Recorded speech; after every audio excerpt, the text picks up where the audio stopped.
iPad because, like a dingus, I spilled root beer on it earlier. Oh my god, did you have to Root put it beer. in rice?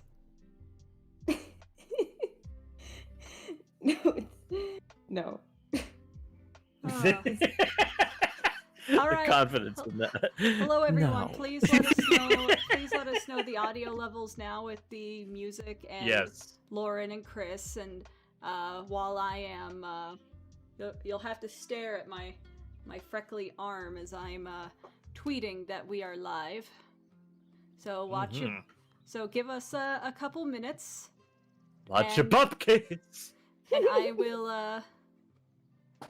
I will explain, and we can get started. Oh, no joke, I'm so fucking excited. Oh, I bet you are. Me too.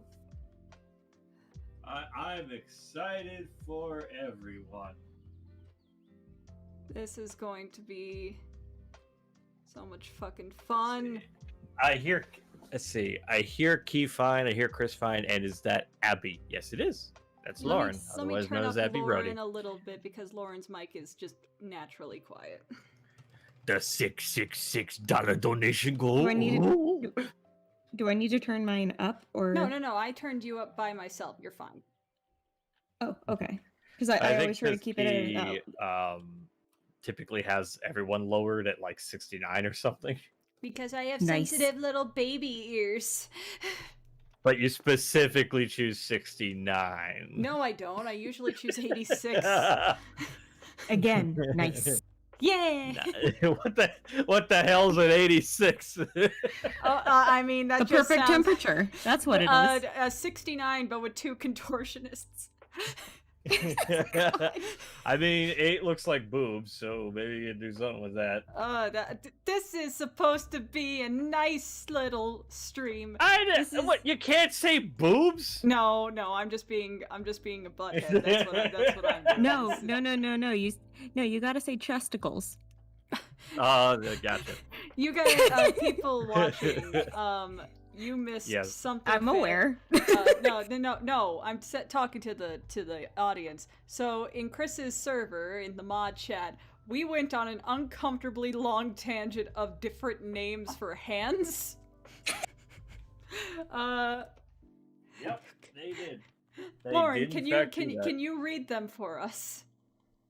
Yeah, Oh, let me God. get that pulled up here for a sec. I briefly forgot how to spell the word notification. I'm hella dumb. Oops, I accidentally left that, and I am terribly sorry. I thought that was deliberate. No, it was an accident. You want to know something? I meant to click something else, and then it. Anyway, I'm gonna check through my phone here. Anyway, I've got them pulled up right here. If I Please can. serenade Yes. us Okay. with these lovely things. So, we've got hams, metacarpals, torso toes, fingies, tendy touchers, razzle dazzlers, ivory ticklers, arm protrusions, tootsie takers, wrinkle wranglers, flesh sticks. Now, chat, I want you to guess how many of them were ones I came up with. Placing bets. Which ones? I will say Chris had the hems.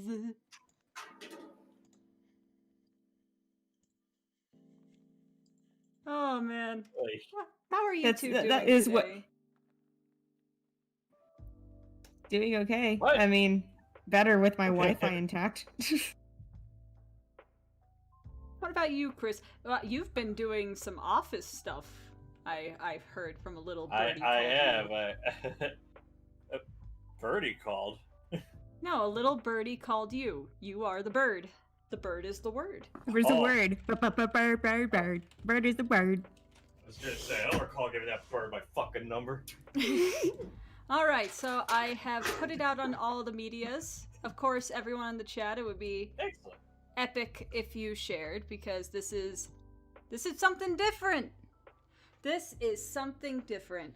Hello, everyone, Sure and is. welcome to the first episode, I guess you could say, whatever episode of stream would be, of The Art. episode. the Art Jam. And Woo! what is an art jam? Well, what I'm going to be doing is I gave a theme on Twitter, and you could see it in the title of the stream itself. And I will be working on a piece based off that theme, and I want you guys watching to make something yourself. Doesn't matter if you're a newbie at art or you're a professional. I want you to take the theme and do whatever you want for it. You could be literal and draw a sea goat, Capricorn, bull Taurus thing, or you could just take... Spoiler alert. You could just take the topic of Earth or all that stuff. You could do fan art. I think the symbol for Capricorn is like Sailor Jupiter or something. You can do whatever you want. And throughout the stream, I'm going to showcase the artworks that you have all submitted using the hashtag ArtJamJanuary. And you can submit on Twitter. If you're in my Discord, you can do that. Tag me in that if you do.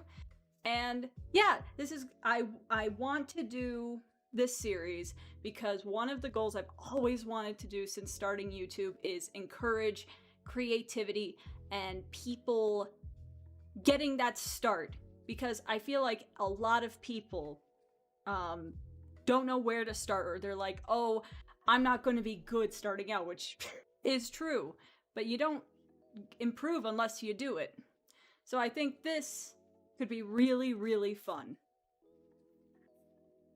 Yes, yeah. Magical. You could draw rainbows if you want. The theme I agree. is earth signs. So, and I'm joined by my sissy, Miss Lauren, Miss Abby Rody. Yes. Hello. And our local film boy, Chris. Oh. So, Lauren, do you want to give the chat a little idea of what your thing is going to become? Well, I will give as much as this. There will be a sea goat. Yes. That's all I can say about it right now. Yes, yes. So, chat, the first thing... The sea goat is what a Capricorn is. As weird as that sounds, it is a mermaid. That does sound weird. But with the with the body of a goat, but the tail of a fish. But Well, yeah. okay then. So what we're first going to be doing is basically drafting out the idea. Now, I made a sticky note the other night with an idea. I want to do a character design thing. So really going more with the abstract idea of an earth sign kind of thing. And I will be checking the hashtag periodically. Doesn't require talent. Art requires really nothing besides something to draw on. I hate the concept of talent. I feel like You believe it's skill. I believe in practice and skill and learning. Just learning. We are all constantly learning and coming up with new things. And I feel like you lose every opportunity you don't take. I mean, I didn't think I would become an artist when I was younger. But, you know, I found enjoyment in the things that I saw, and then I realized I could make that too. And I drew my stuff started as stick figures and big bobbleheads with tiny necks and mimicking total drama and anime and Lauren's art. And it's... You're forgetting the most important part. Yeah? Scooby-Doo. Yeah, and Scooby-Dooby. Scooby-Dooby? And look at where I am now. And the skill that I got to be took, like, I mean, God. I realized I wanted to be an artist in 7th grade. So how old are you in 7th grade? In 7th grade, yeah, you'd be like 13, 14.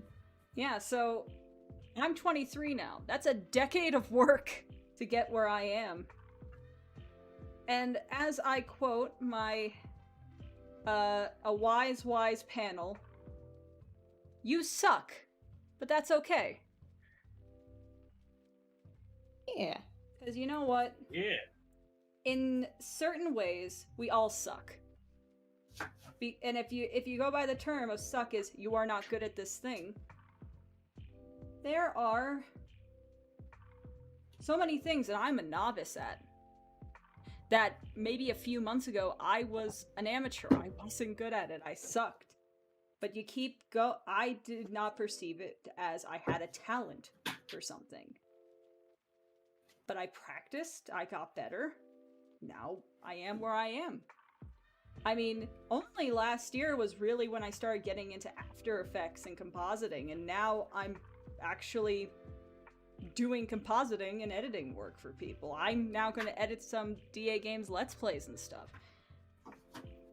If I just believed I don't have that talent, that is something reserved for Sean or Christian or Chris, and then what does that say about me, you know? But You don't believe in yourself hard enough. Yeah.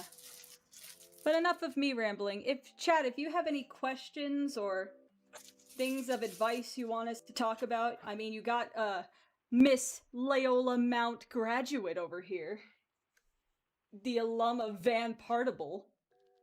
Yes, that is true. Actually, while waiting for any questions or submissions, I have a story I want to tell that involves me and Lauren. All right. When Lauren was in college, you know, me and her always were talking about ideas and everything. And I think, like, what class was it where you had to do a pitch as, like, your final? It was studio pitch class. Yeah. And I mean, literally, that's what it was. I didn't know it had such a literal name, but the thing was, one of the things that we would constantly talk about is this concept for a show called Our Roommates Are Dead Rock Stars, and we actually did the pitch together. I was over Skype, and in front of this group that had like industry people, we told our silly little idea, and Lauren did like the concept art and I did some alterations to the characters' outfits, and they were really impressed. And it was just like I've always wanted to work with Lauren. Like, that was a goal for a long time, but I think that was the moment that solidified how good of a team we are. And that was after years of being friends and working together. I'm just like literally like spitballing together ideas of things, whether they were going to be a thing or not. We just kept coming up with ideas together, and we just worked well together. And we were, I mean, especially where our origins is, we met in pretty much in a Beatles chat room on DA back in the old DeviantArt days when they did have those. Oh man.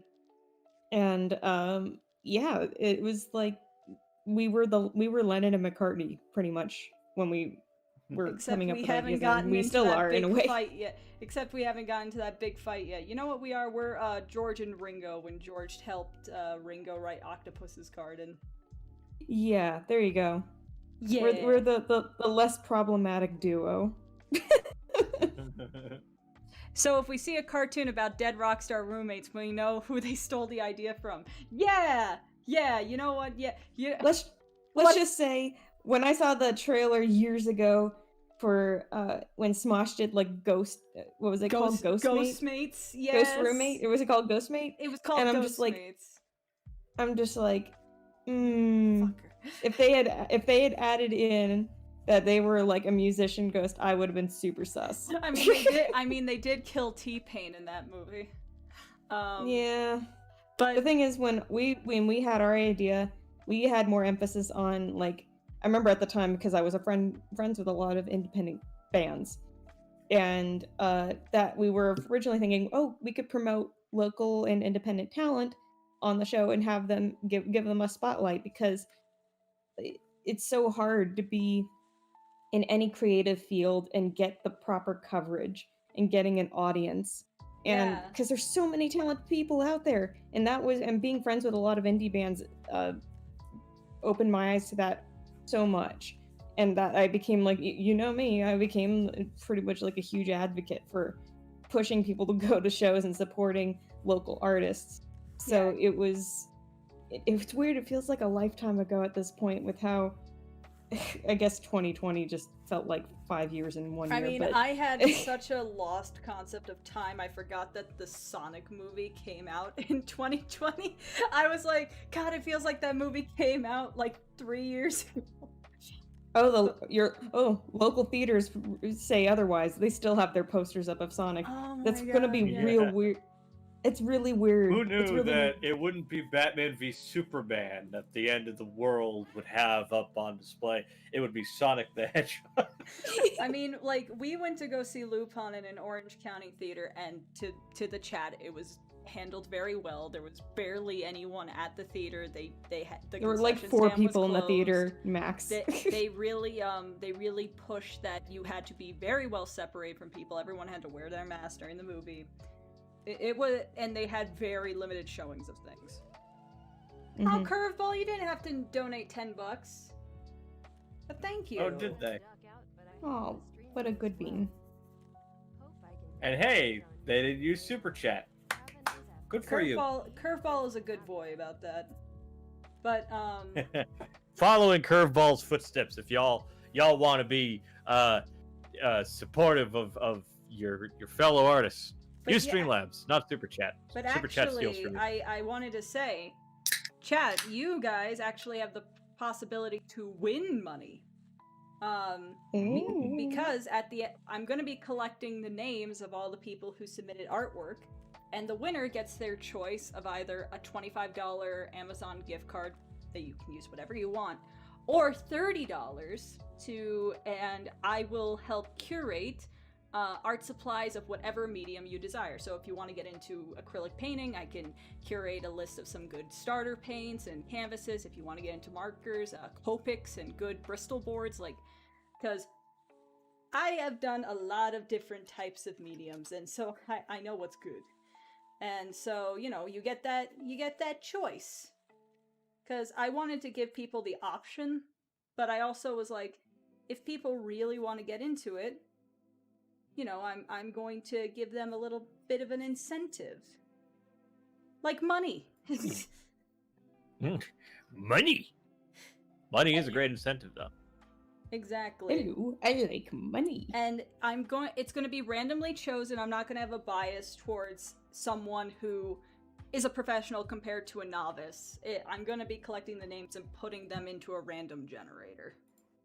So anyone No, has it looks like a people chance. are joining the server. Anyone has a chance, except Lauren. Lauren's not allowed. Lauren, I have no interest in money. I'm here just vibing. Lauren's here for the sister points. Mm-hmm. Like, I'm literally just here to make art. That's it. I I'm know, happy it's such with a that. good vibe. Let's see. Though honestly, when I saw the trailers for Big Mouth and saw they had like ghosts of celebrities living in Nick's apartment, I was like,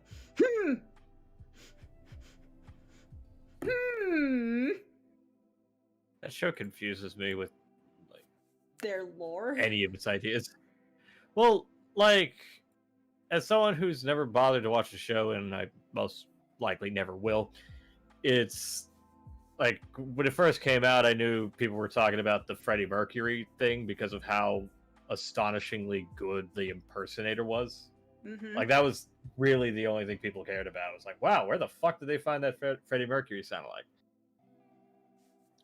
But now you're naming, like, oh, and there's this guy and this guy. It's like, why? Like, the But Freddie yeah. Mercury kind of made sense because I think the song was about a Being character gay. finding out whether or not they were gay. So you no better of a sexual orientation icon than Freddie Mercury because he was bisexual. And you they know, actually he's made the another. They made Epitome another song. of like confusion. Yeah, they made another song later on in the show that was talking about all the spectrum of sexuality, because people did criticize, but they were like, oh, this guy's voice is good, but why are they implicating that Freddie was only gay? And then in that song that they did later on, they were like, people thought I was gay, but I was actually bisexual. And well, I do give them, you know, everyone gets kudos points to a point. It's just the thing of, wonder where they got it feels like an SNL idea where they would get like a special guest to be the ghost. Or like Duke Ellington would be Kenan Thompson or something. But yeah, so chat, what are some, if you guys have any questions or you want to know some stories or advice, please do tell. I'm sure Chris is keeping an eye. Oh yeah, I got it on the big TV. I see all. That's right. You're really enjoying your new TV. Oh, wouldn't you? Oh, yeah, absolutely. I'd be in the same boat. It's just Starting. it's the ideal way to work, really. Just, you know, have a tablet monitor in front of you and a giant TV above you.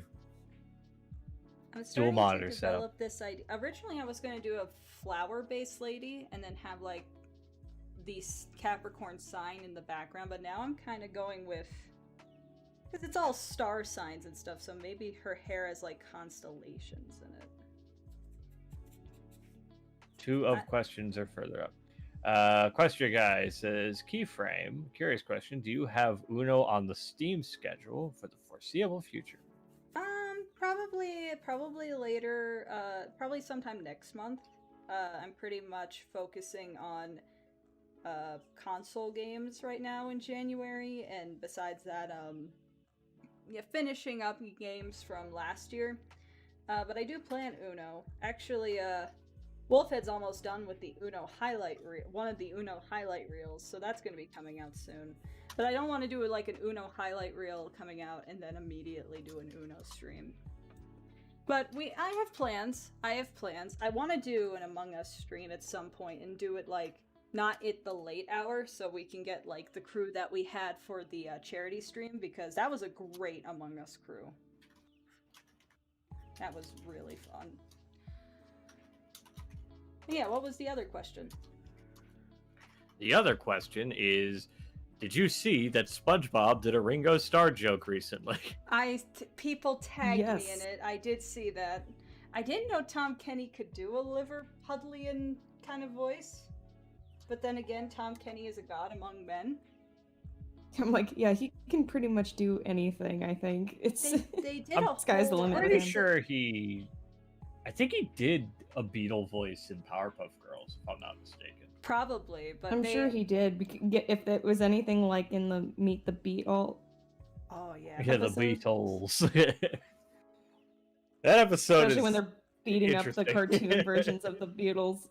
Yeah. Everyone in the cheap seats, clap your hands. Everyone in the front, give us your jewelry. Yep. And the rest They, of you could just rattle your jewelry. While I was rendering, I was watching the new season of Disenchantment.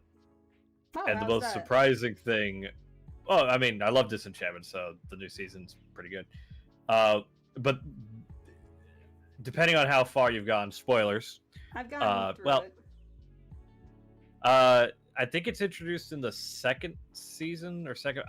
They keep calling it parts. I don't know what they're doing, but I'll just say the second season for convenience, where they introduced the steampunk land. Yeah. Because that's They- why they that's bring why it her back for the father new gets season. shot and they don't know how to handle a bullet Yeah, wound. yeah. But so she ends up going back there for the new season, and they did immediately from the shot. I went, wait a minute, and then it does a slow pan down, and then a bunch of chimneys that go. Wait a minute, that's Yellow Submarine. you just paid homage to that iconic shot in Yellow Submarine that apparently no traditional cutout animator can figure out how they did it. It's a mystery because It is a mystery. Well, To on the audio people who even did the commentary- shot, they don't know how they did it. Yeah, to the people who were in the audio commentary for Yellow Submarine on the, the physical media release, they were like, "Oh, we were never drunk, but we were never high, but we definitely were drunk doing a lot of the movie." And then top that off with how many Hidema people were says- drunk and high when they went to see the movie. Yeah. So, Or writing it.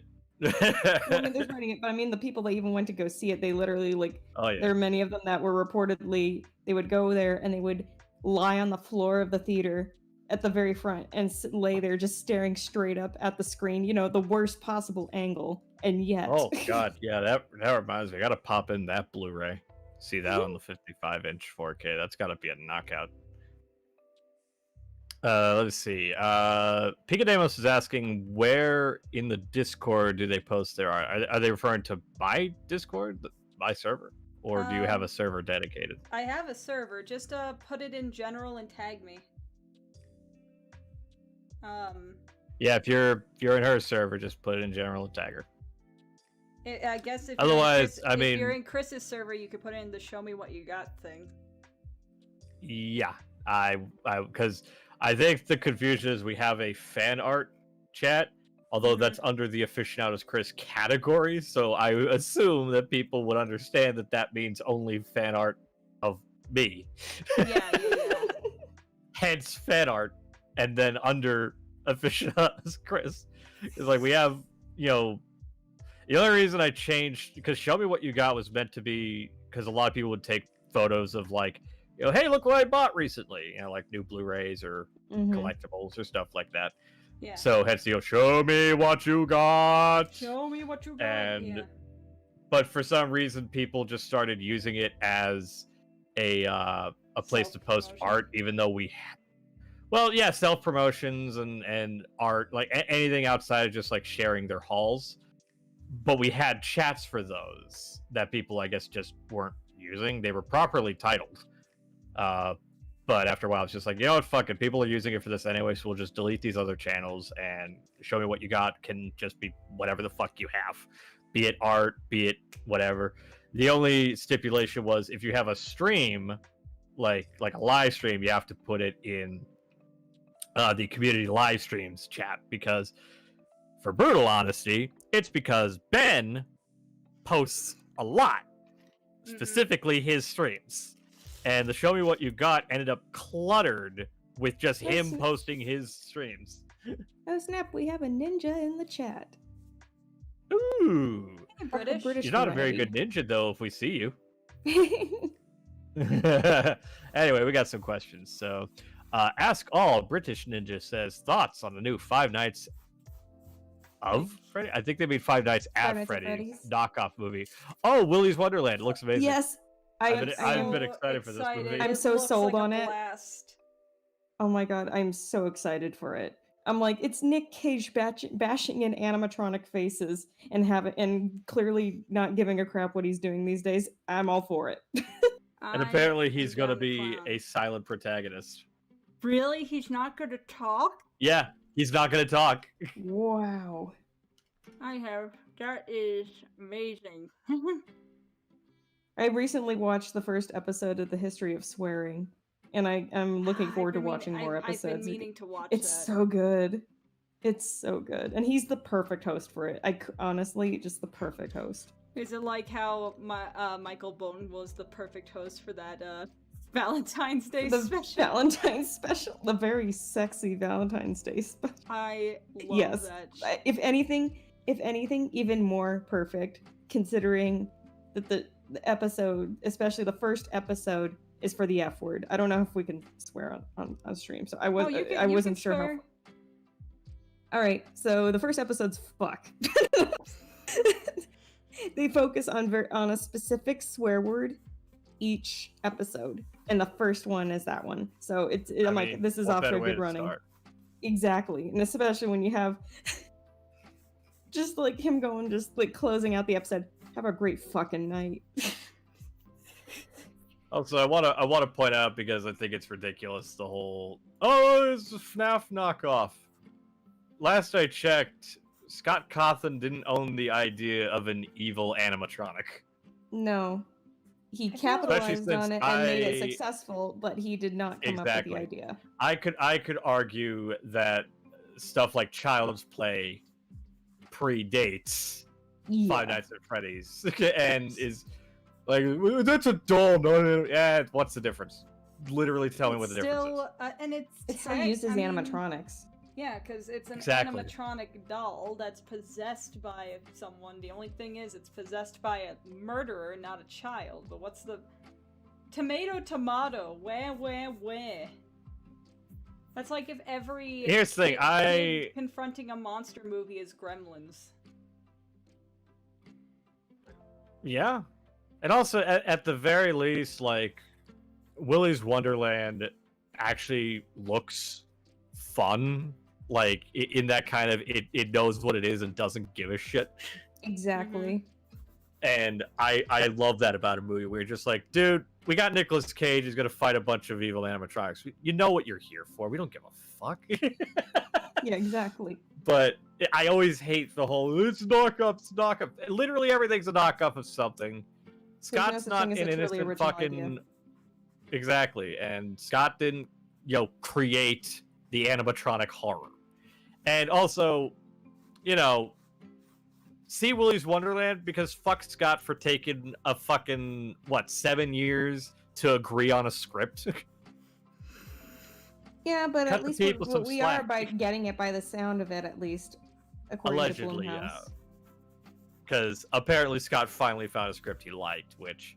And I still think, he has every right to be protective with this, because Sure. if it's done wrong, then yeah, it's shit, and then you get something like the Banana Splits, which is, How which honestly, dare you? That movie is I mean, amazing. allegedly a... I'm talking unused about script. where I that's would believe it. I'm talking about how Banana Splits is intended to be a joke. He doesn't want this movie to be a joke. That's my point. Okay, because I'm not saying it's a bad movie. I'm just saying you're gonna get. He wants to avoid the situation where nobody will take it seriously. Oh yeah, okay, that I I mean, understand. I have my opinions on Scott, specifically as a writer, and not so much I respect the hell out of him for accomplishing what he has, because he has a multiple Guinness World Record breaking franchise. And he's probably that's one an of the best, has the astonishing best accomplishment. developer to fan relationships I've ever seen. Oh yeah, like he's a good boy. More or less, like from a writing standpoint, I think that's one of his weakest things, because at least from the lore's, given that I work for a channel where this is a very prominent topic, so Yeah. I've never played these games, but I know enough about them that I could be mistaken as a fan. Like, oh no, like, oh, you like the games? No, I never played them. I just work for a guy who talks about this a lot. So Is William Afton the mall? apparently that's the word on the street. But it's that the issues I kept having with every entry, it sounded like the problem being that Scott would constantly write himself into a corner, because he would come up with, in theory, great ideas, but it almost felt like every entry he had to be like, okay, we're gonna answer this one question, but that's like, it's sort of like the Lost way of writing, like you answer one question but leave a bunch unanswered, and I think there are still some that are unanswered. Because I don't think Scott knows Well, the thing is, he never anticipated it being this big. I can tell you that. It's just like, it's the fact that the first one was as huge a success as it was. I think it blew his mind, and then everyone going, "We want more," and he's just like, "Okay." And the fact that we got two games in the same year. I said, "What's in the box?" Oh, yeah. The thing that will. Oh yeah, what's Ethan in the box? Afan forever. Open the chest. Open the chest. I love the, the meme that I love though. Bless his heart. I love the meme of Matt Pat coming up with this giant 40-minute long theory, and then Scott being like, "You're wrong."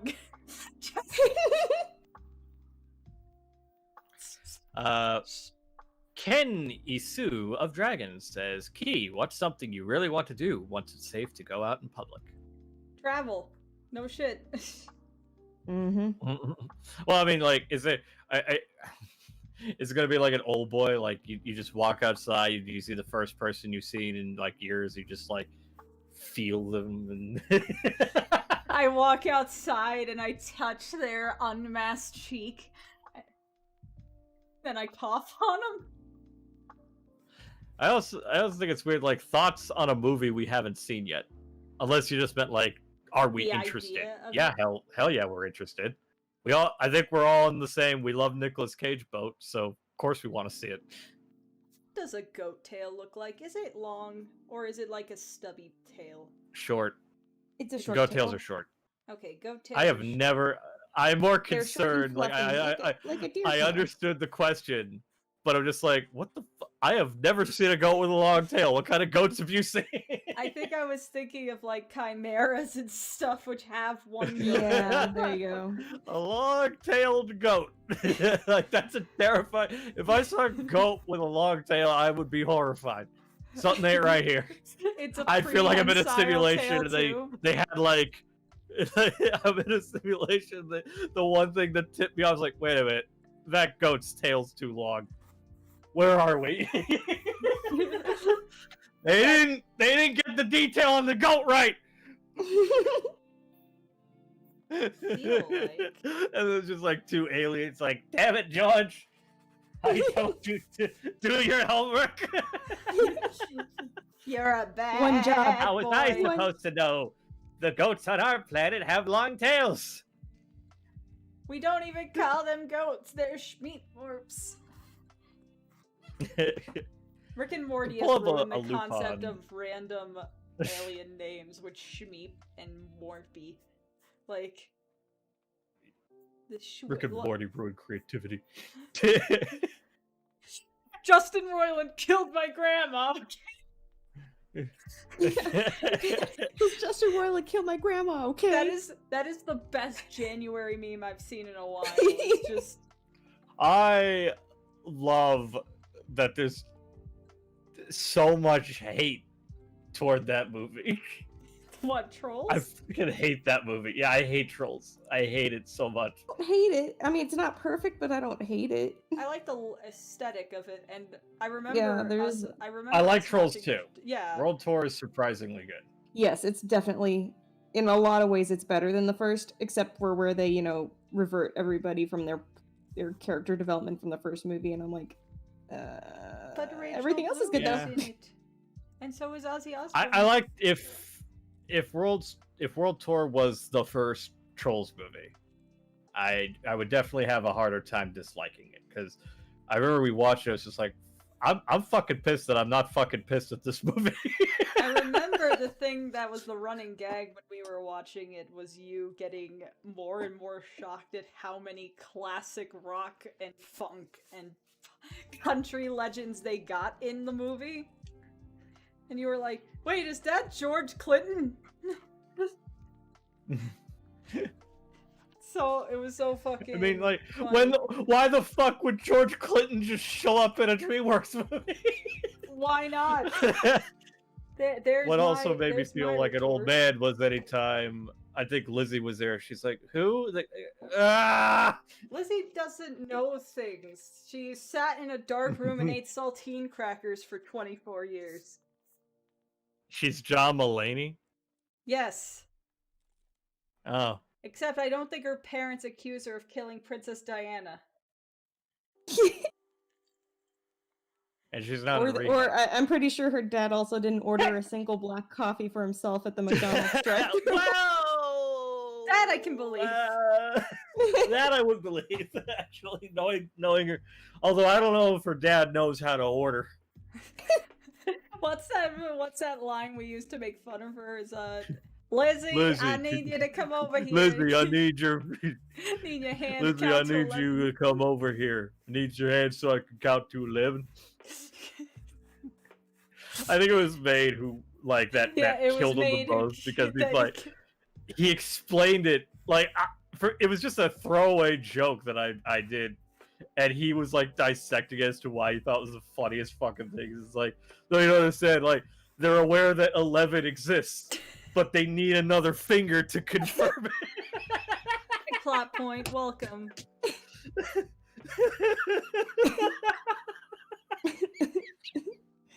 such a funny, such a stupid joke. I love it. But my favorite is Lizzie. What flavor is root beer? Yeah, that was an actual thing her mother said. Oh my Lizzie, what God. flavor root beer you want? What flavor root beer? Preferably root beer flavored, mama. Like I know some ass that's gonna be like, they have like vanilla root beer. Yeah, I know, asshole. But you don't typically say what flavor root beer you want. You typically say, You say what kind flavor of, of what pop kind of or what bev- flavor cola. Exactly. What Oh my flavor? god, a flavor of pop. Where are you from? I'm just. I can't judge. I'm sure. Where I'm from, we call it tonic. Oh, for What God's sakes, yeah. So I What almost flavor forgot of about that. Sweetie Petey do you want? What flavor of Orange Crush do Lizzie, you want? want Dr. Pepper or Mr. Pibb? You want Dr. Pepper or Dr. Pepper? What the fuck? I always like to, anytime somebody asks me Coke or Pepsi, I always like to piss them off by saying Dr. Pepper. So I'm like, I always said Charlie Dr. actually, What? Did he submit Charlie something? seems to have a bit of a. No, yeah, Charlie has a. Seems like an oof. We're talking about Scott. He says maybe 7 years picking a script comes from the fact that he can't handle his own work's tone. I mean, it gets darker and darker Ow. every fucking script. The FNAF Yeah. VR game had the implication that a guy went crazy and chopped his face off with a paper cutter. yeah, so, I mean, that's what, like, you think where it is now. Look at where we are. Look at where we started. Merry Christmas! Wait, you mean Popular Thing isn't the owner of Popular Concept? Holy shit, mind blown! my I favorite- know, right? My favorite out of context, to go back to the soda, my favorite, Mhm. my brother and Favorite thing out of is, context. My name is RC Oh. Josta, and I'm celibate till I die. RC Josta, what sad luck do you have? You quoted that when I got up from one of your streams, which we have the VOD for, where I said something. I was just like, I'm gonna get an RC cola, and then because I have the wireless headphones and the house was empty, I could hear them going like, "Yo, RC cola, what sad life are you leading, Chris?" I'm just like from a distance, they were out of Coke.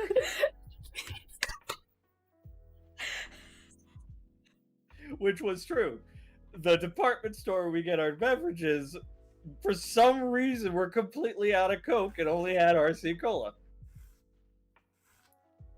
This I decided that I'm going to go with like this space goat mermaid. So God, is it possible to ever draw a mermaid that doesn't look like Ariel? Because like, No. because Like, 'Cause, I mean, she's I kind think of the thing is designed to when be the you're- epitome of the typical mermaid. And it's her so- hair. Yeah. Her hair is just so Mhm. satisfying to draw. Well, because It's so also most volumized. other depictions of a mermaid that aren't Ariel usually go for more of the seductress look. Like a siren. And yeah, like a siren. Whereas Ariel, she's bubbly, she's cute, she's not inherently seductive. Like Well, she's 16. goat. I was looking Oh, up yeah. a reference for a goat for my drawing, goat. and this was the first image that popped up, and I felt like this was an important thing to share with the audience. Look Doesn't at it, this Goats are baby. always important to share. Doesn't Look at Little that Mermaid also frickin' take baby. place at a time period where 16 was like the age you got married? Well, yeah. Yes, was so Snow were White so were taking- many other fairy tales. So was Snow White Yeah. taking place where she could get married at 14. But the Disney It's company weird doesn't that, bring like- that up. Well, they also have characters that I will argue the way they're designed and how the way they're voiced, they don't come off as their age. Ariel's the exception because she's honestly probably the closest to an actual She's very teenager. Yeah, very Mhm. youthful, very rebellious. I think people spunky- just like, kind of. God, I love her. I mean, it's the same thing. I'm with, saying all this while I'm staring at the autographed photo.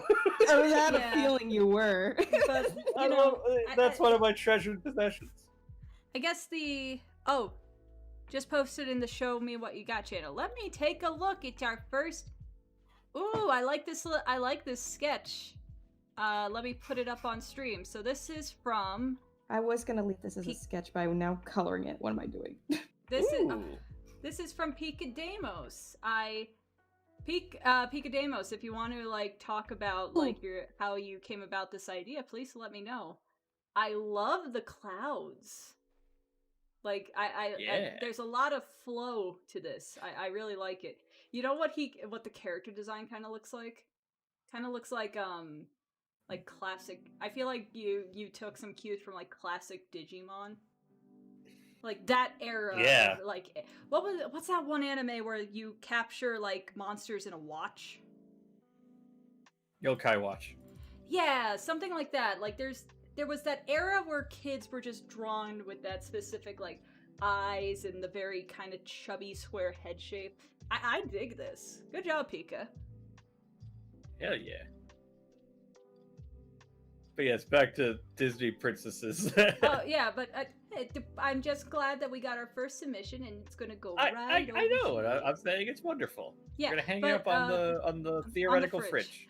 I should make a scene in my OBS that's just a picture of a Yeah, fridge. you should draw a fridge. And put it. That's a You should great draw a idea fridge. for next month. And But, you put the bean heads as like magnets. Chris, you're a genius. I'm sure I've told you that, but I know. mean it this time. But no, the discussion that I was gonna say about the Disney princess. How old's Belle supposed to be? Like Belle from the sword? Belle is actually one of the She's oldest 16, Disney right? princesses. No? No, I Is think she 16? Yeah, hold on. So, She don't look or always came- sound it.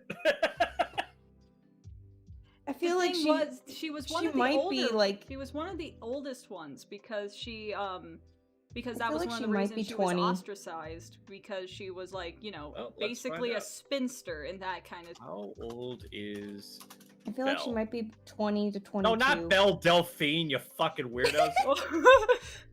as per Apparently rundown- Oh. What is she? She is 17. Oh, That's kind of close. But yeah, I guess it's rundown. just- 11 yeah. characters of the official Disney Princess franchise are Snow White, age 14, Jasmine, 15, going on 16, Ariel, 16, Sleeping Beauty, 16, Mulan is 16, Merida is 16, Belle is 17, Pocahontas is 18, Rapunzel is 18, Cinderella is 19, and Tiana, it's argued whether she's 19 or 20. Huh. wow. This I- article even yeah. like Oh outright yeah, says Tiana's that 19. Yeah. I do remember that. None of the Disney princesses have official ages. The only prince we can really assign an age to is John Smith. He wasn't a prince, but okay. Who was 27 when he encountered Pocahontas' tribe. Of course, the real Pocahontas wasn't 18 in 1607. She was 12. I think Yeah. another thing was, I can't remember if it was a crew member that said it. I just remember seeing it going around. Was that Flynn, I should say Eugene Fitzherbert, was like 26, and Rapunzel was 18, and now people are trying to make a fuss, 11 years after the fact. That it's like, oh, but that's so predatory. I'm like, she's 18. She's a legal adult. She's consenting. Just shut up. I mean, like they had her age in the Tangled series, and I think one of the funniest jokes in the Tangled series was Eugene was having a birthday, and he realizes because his dad is in the show, played by Bruce Campbell, that he's actually a year older Yeah. than he is, and he has like a mental breakdown because of it, because he's like, I'm old. So he actually has a canon age, but I think the reason why, like, specifically Jasmine and Ariel are so often I would argue the most smut drawn Disney princesses is because of the type of clothing they wear, even though narratively it makes sense. But you know, people will be people. I mean, I'm just possessive of Ariel because she was my first. I know, but I'm just saying, like, I was a baby boy. in general, that's what I'm saying. Yeah. Every time though I think of her going, yeah, I'm 16 years old, I'm not a child. Every time now I'm just like, yes you are, go to your room. Sweet baby child. You are 16, you don't know shit, go to your room. Do you think Ariel would write fan fiction if she lived in the modern universe? Yes. Oh hell yeah! Absolutely. You know what? You know Honey, what? she'd be an otaku. You see that collection? No, you know who I think she'd be like? I think she'd be like Tia. Yes. You think she just Yes. like, but like, well, I mean, I think she'd be like Tia mentally, but like, you know, she would draw a lot of like, she'd do what Lauren does with Zenigata, but with Eric. Yeah. Like, yeah, she may have other interests, but that's the main one. Aw, thank you, Edward, for the $5. You did not have to do that. I know that I've drawn Sonic characters. Like I drew Chris's Sonic OC Checkers before. I don't know if I've actually drawn Sonic. Oh the yeah, Hedgehog. you did. But I mean, Oh my like, god, I aren't want we to. aren't we supposed to do were we supposed to do a train OC? Oh yeah, we You were. remember that? Oh, I man. remember it. You know that John Mulaney bit where he's talking about writing "Happy Birthday" sign without spacing out the letters? I just had this moment with the other ear on this mermaid. Well, this is where the hair's gonna go. I gave her thick lips. Check Twitter to see if anyone else posted on there. Oh, I'm gonna. are people using a hashtag? Yeah, Art Jam January. So Aw. hashtag ArtJam. I like this. Someone put up. This is from Pokemon Fan 613, and their caption is, "Here's my twist with a Taurus for Art Jam January."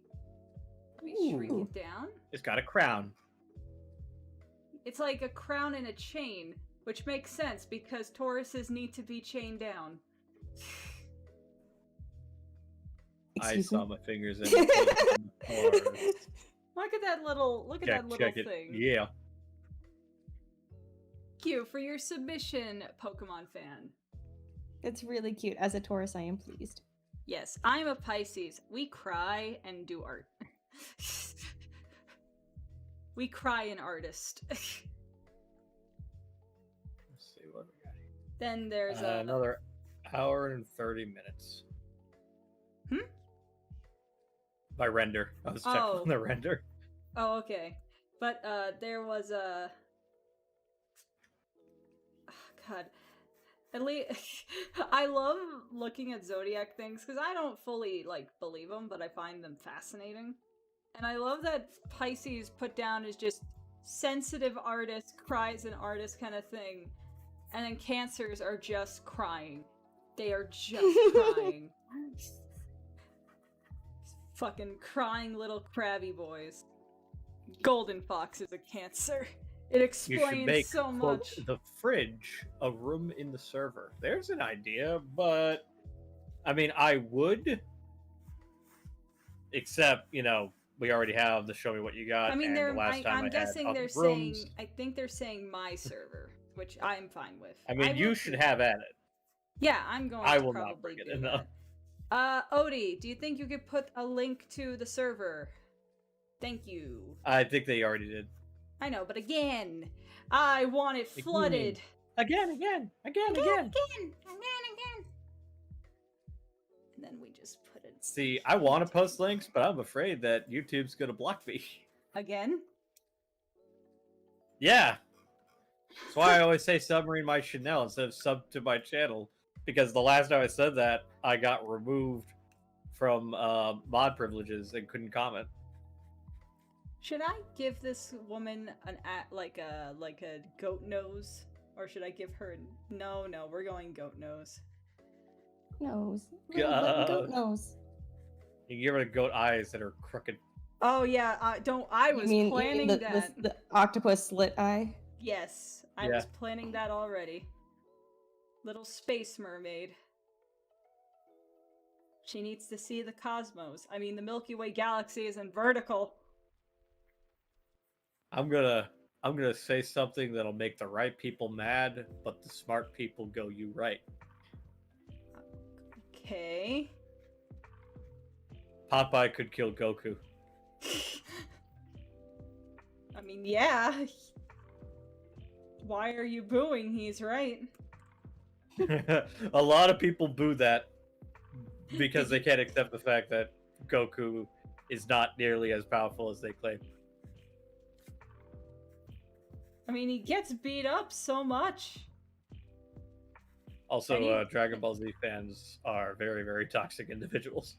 And he takes like 5 minutes to charge up. All Popeye needs to do is eat a can of spinach. Exactly. Pokemon says, even as a Dragon Ball fan, I'll agree to that. See, the right people.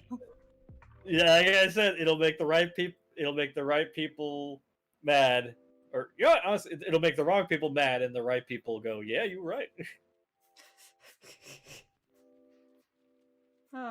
How's your drawing going? I've been meaning to get a shirt. Good. I was thinking I was gonna do the surrounding stuff. I may just do that with the. It's because I'm almost done with the character that I'm working on, but then I'm gonna do some like other little stuff around it. But I think is it a boy or a goyle? Well, I guess you could say a girl. Okay, I want to name it. I'm going to name it. You don't even know what I'm doing yet. Betty Blanche. Besides the Betty Blanche. Betty Blanche. Betty Blanc. Blue Circuit says. I love it. I love that this is. It's like Bad Libs. You're giving a name to something and not even realizing what the end product's gonna be. So you're gonna really laugh when you have the name. Oh my god, we should make that a we should make that a Draw Squad episode where we have to give get guess traits and name something that we don't see. Oh, like that's a whole plot point in the first episode of Dilbert, the Grunt Masters 5000. It's like, well, we don't even know what it is, but we need the name. Capricorn the Capricorn symbol is kind of like what, a T? Ah, no, it's a squiggly. It's like an N with like holding a dodgeball. I guess Capricorns are all fans of basketball. The best movie of all time.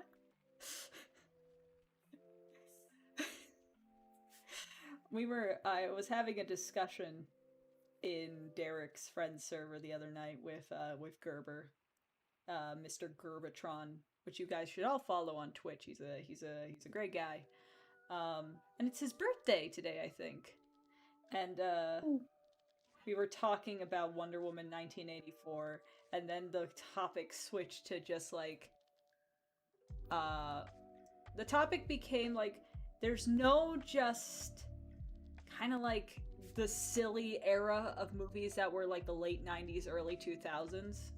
So like, you know, the American Pies and Euro Trips, and then the younger things being like Max Keeble and all that kind of stuff. And I had to explain the entire plot of Crocodile Hunter Collision Course. So that was a very good night. Because, oh my god, Crocodile Hunter Collision Course is the funniest thing, and I think every film student or someone who's interested in film should watch that for the concept. Bitch, I own it. I know you own it. We spent a good time in your just to chat looking up stuff about the movie and and Steve Irwin saying the Batman. Rock. But we were like, it's a great practice in how changing one aspect of it changes the entire mood of a thing. Because it's mostly a goofy movie that, if you know Crocodile Hunter, you know, he's talking directly to the camera, but we never see the cameraman. If you change the music in the background or just delete the music entirely, it's like a psychological thriller because it just sounds like the Crocodile Hunter is talking to no one. He's talking directly to you. And that's especially disconcerting since he almost kills the FBI agents or whatever who's following him the whole time and leaves them in crocodile-infested waters while saying to the audience, like, you know, I could help them. And then drives away. Oh my god, that movie is a fucking treasure. I have to revisit it because I remember as a kid, even as a kid, I was like, "This is interesting." Interesting It's such an unusual, like, the idea in and of itself is so baffling. It's like, all right, you know that reality survival, like, nature program? Survivor. We're gonna turn that into a movie. Oh, so you're gonna make a feature-length documentary? Oh, no. We're part of it will be documentary. The other part will be like a story involving the CIA and George W. Bush. And, Fucking what? and the thing is that most of the plot that's actually like just original story doesn't even have Steve Irwin there. Exactly. No, he rarely interacts. There's like the one.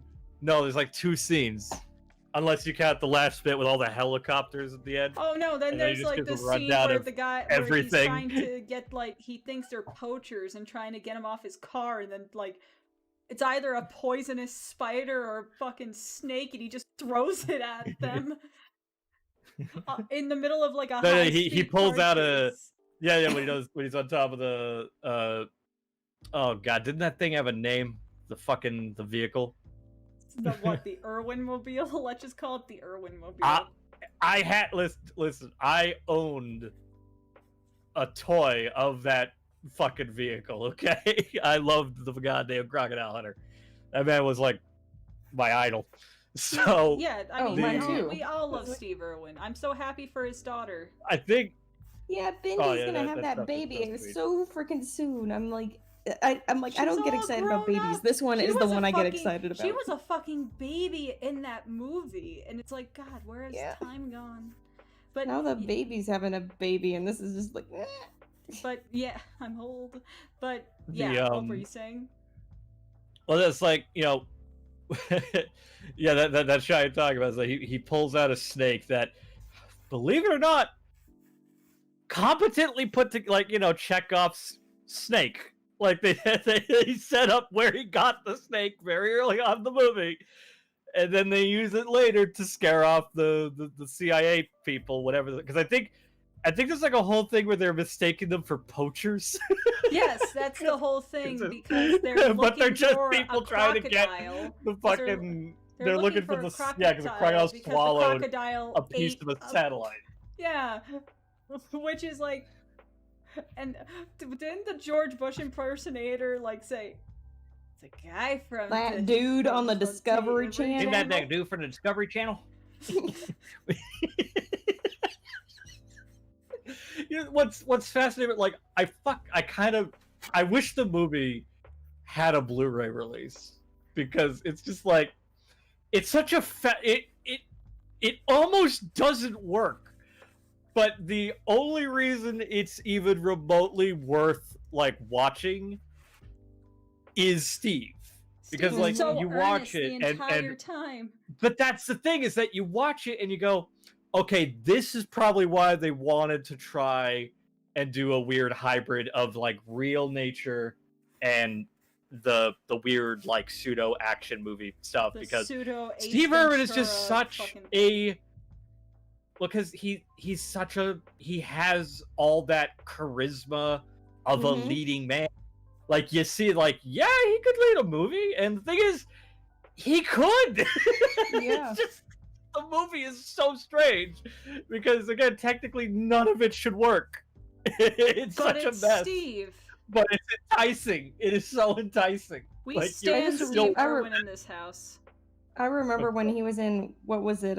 Wasn't it like the second? Yeah, it was the second Doctor Doolittle, right, with Eddie Murphy. That he was in there. He had a cameo. yeah. And every time I'm so offended when that crocodile goes, I'm gonna bite him right. I'm just gonna take his arm and bite it right off. I'm like, what? And he does it. You see, I mean, it's off camera, but it's implied. still. Why keep me on? Steve, we Uh, miss you. Rest in power. Indeed. But what have you guys been up to, chat?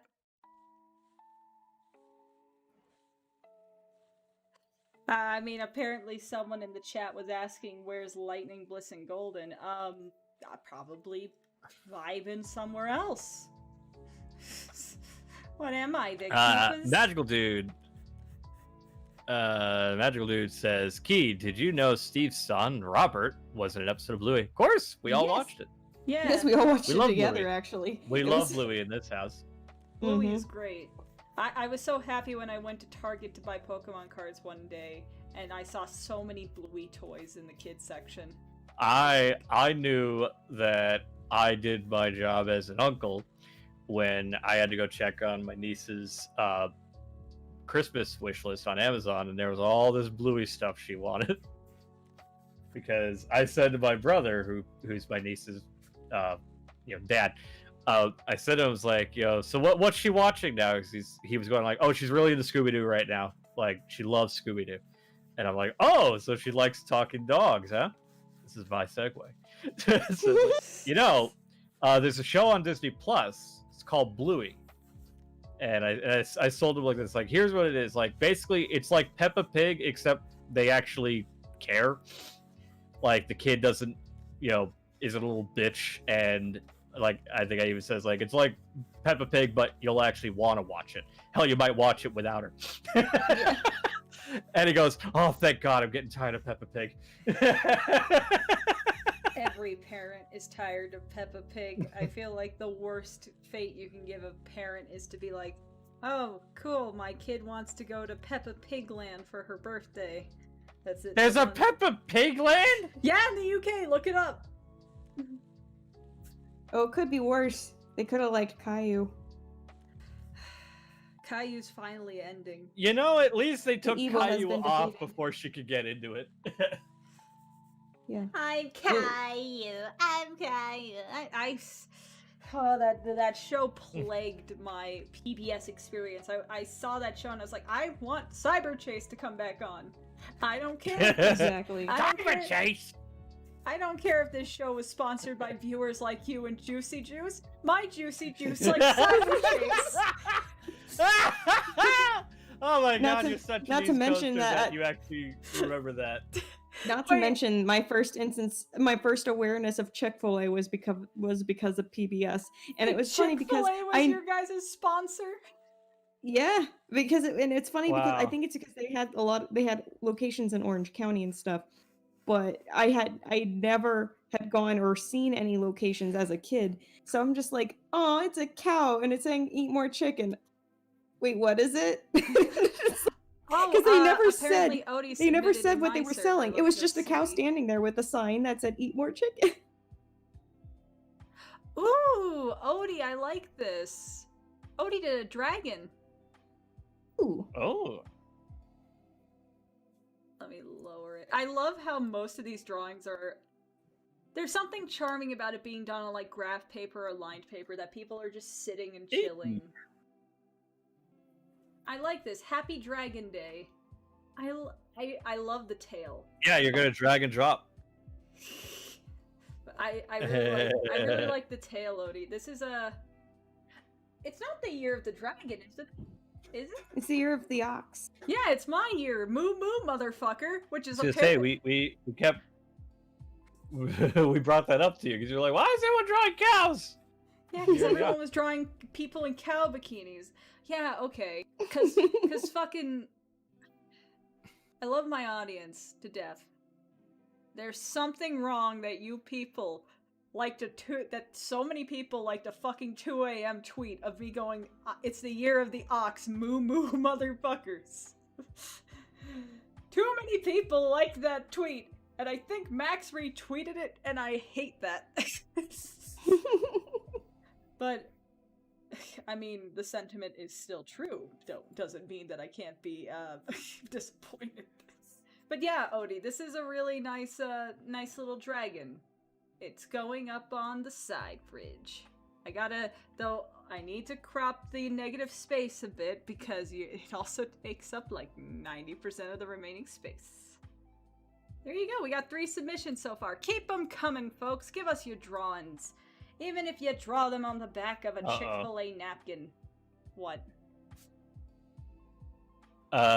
Looks like some footage of Space Jam 2 caught out.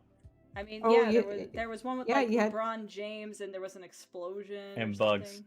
and Yeah. bugs. And then you actually gotta, if you froze the screen, you could see Sylvester, Tweety, and Lola too, like a glimpse of Lola.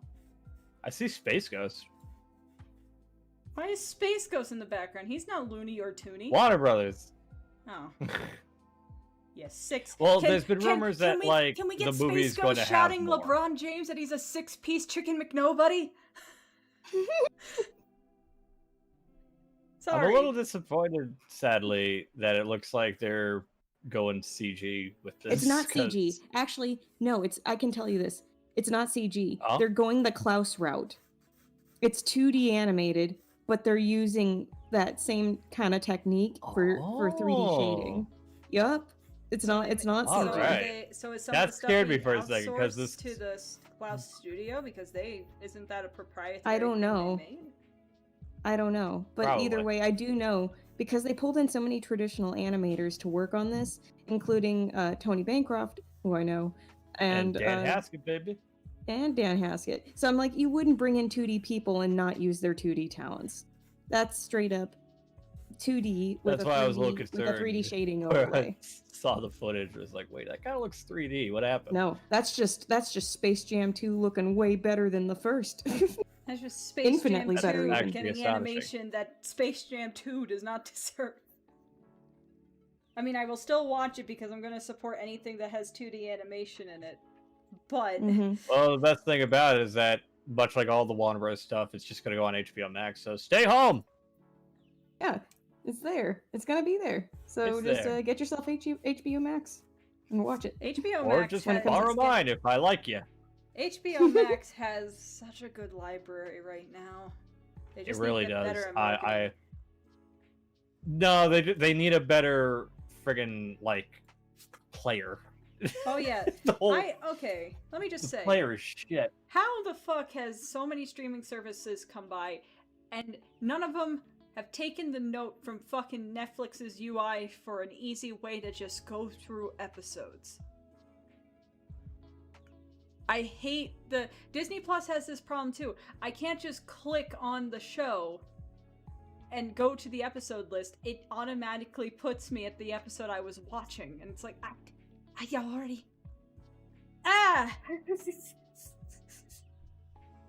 God, it's so annoying.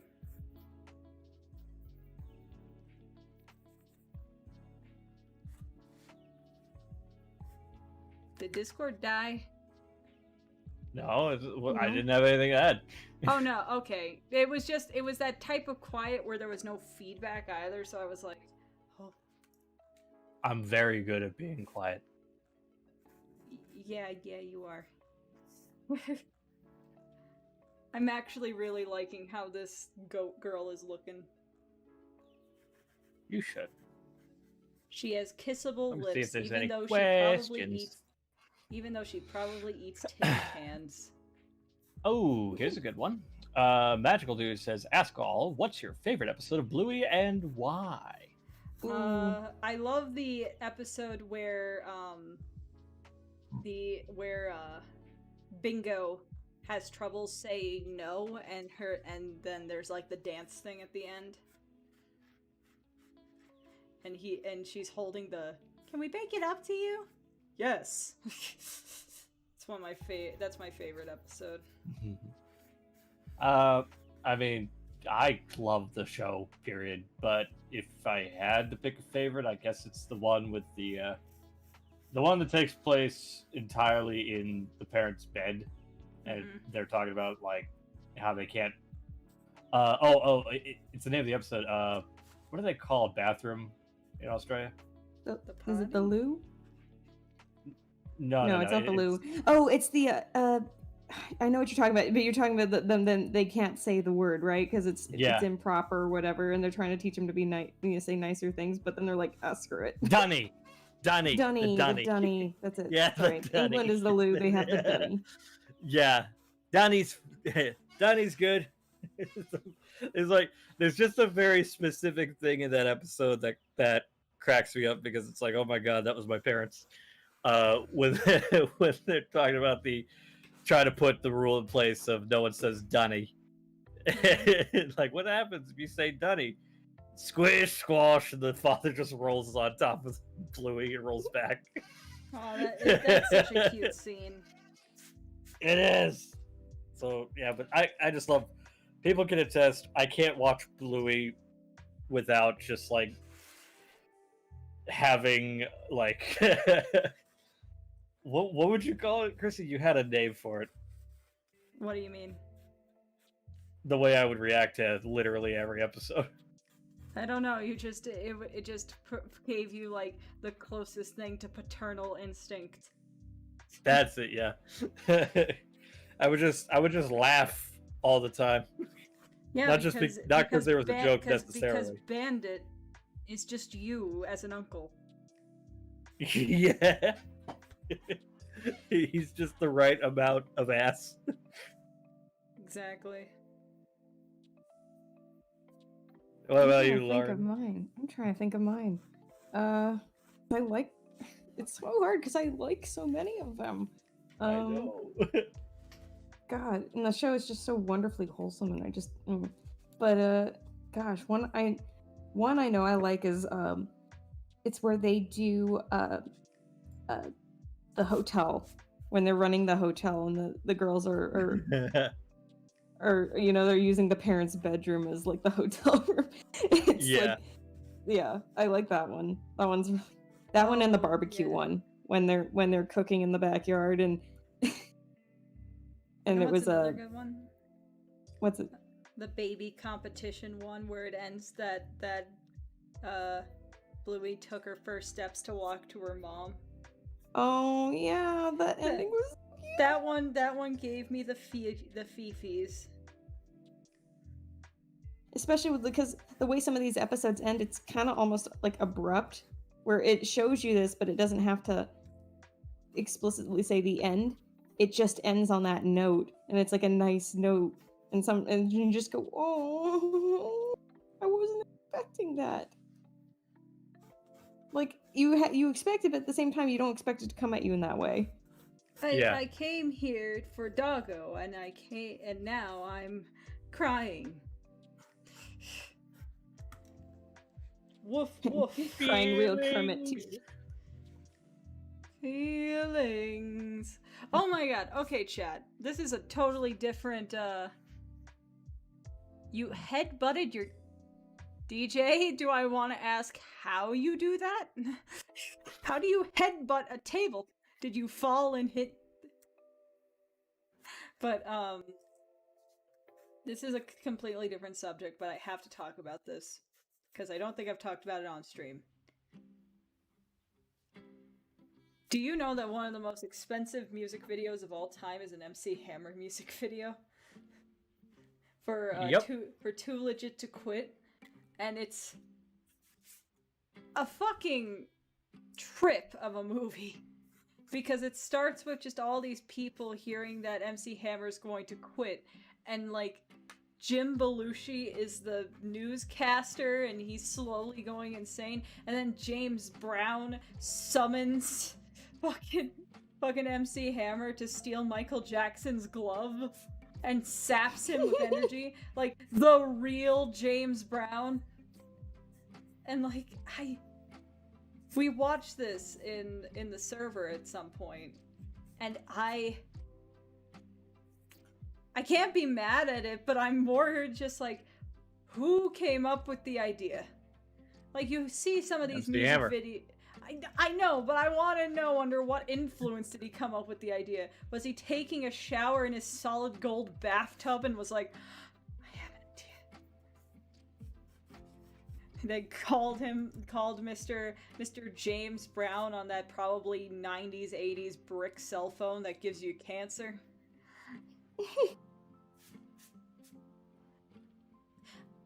Lauren, I'm really liking this goat character design I'm doing. I think you're gonna like I think you're gonna like this goat character. I'm almost done. So I'm currently drawing her body. This is why I need to get cam links to get my DSLR and a higher tripod because I'm trying to show the full body, but she has a body. She is not just a head. I could probably point the webcam like, there she is. There's that thickness. Are you down with the sickness?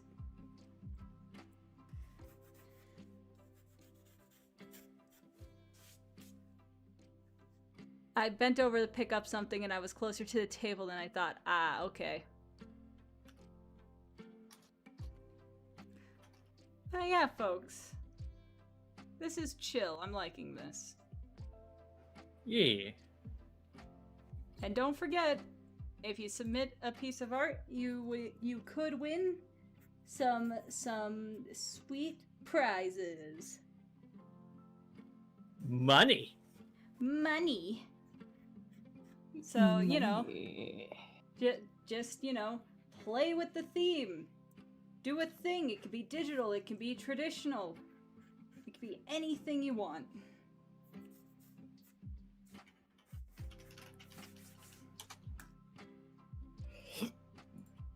Lauren, what was the first time that you can remember where you were like, man, I really love drawing? the first time I remember, Like, what was the that first instance where you were like, this is something I want to do? I hadn't even thought of that. I just did it. It just sort of happened. I fell and then I suddenly loved was animated in, movies. and then I loved was- animated movies. I loved cartoons, and I wanted to do that. And I loved making things. I loved drawing things. And so, just when I started picking up pencil and trying to do what I saw on the screen, I wanted to do what they did. What was your first big inspiration? Like, was it a specific movie? I mean, I'm guessing it was the Disney company. Yeah, Lion King probably. For a lot of people, it's Lion King. If you pick a Disney I mean, who movie. can blame me? I mean, it was very close to when I was born. So Yes, I mean, Lonnie Lioness, we know. oh, that blast from the past. Isn't your most popular piece on DeviantArt still like a Jonas Brothers screenshot or something? Oh God, yeah, I think it is. That one that took me freaking 90 seconds to make on Microsoft Paint. I will never forgive it for that. It's such a kick in the face. You're just like, look at all this stuff I made. Okay, yeah, but then there's this one screenshot made in Microsoft Paint with a cheap text overlay. That's a quote from a video that exists. That you could literally just go watch the video and not have to deal with the post. But I'm happy with what I drew. Yeah, Pokemon fan, it looks good. So just draw a simple line on the paper and submit it? No, it has to fit the theme! Pika, you silly, silly person. Also, Odie called you a furry, Lauren. Eh. I remember at BronyCon you got very defensive when me and Max called you a furry.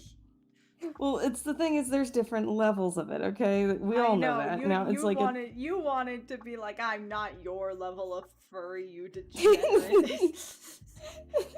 I specifically remember when we were walking down the hallway to the hotel area, and we were like, we were on both sides of you, interrogating you, being like, okay, so do you like Kovu and all this stuff, and then every time you answered the questions, Max was like, yeah, you're a furry. It's just like, I'm like, what? I'm not attracted to them. It's just, you know, it's just I like their design. I like them as characters, but I don't know. I always like animal characters. I prefer to see animal characters. That's all. It was so funny. Yeah, you wanted to punch us so bad. Because it's like I think it's just because it came out of the blue and I wasn't expecting it, and so I'm just like, what are you trying to do? Convert. One of us. One of us. I think the conversation started because I was going to Euroferns like right after BronyCon. Yeah, I think so. And so we were just talking about that, and then it devolved into let's make fun of Lauren. Because you know what? I'm fine with that because I had to deal with you and the other two bimbos fucking making fun of me all week. Just because I ordered an Uber for something that was down the block is not a reason to... Shut up. To be fair, it did look further away on the map. It did. Doesn't mean that people won't let me live it down. Oh no, I fully acknowledge that it was a misconception, but I can still laugh about it. So I felt you guys looking at each other and ready to laugh as we were walking across the street into the restaurant and looking over, seeing the hotel still there.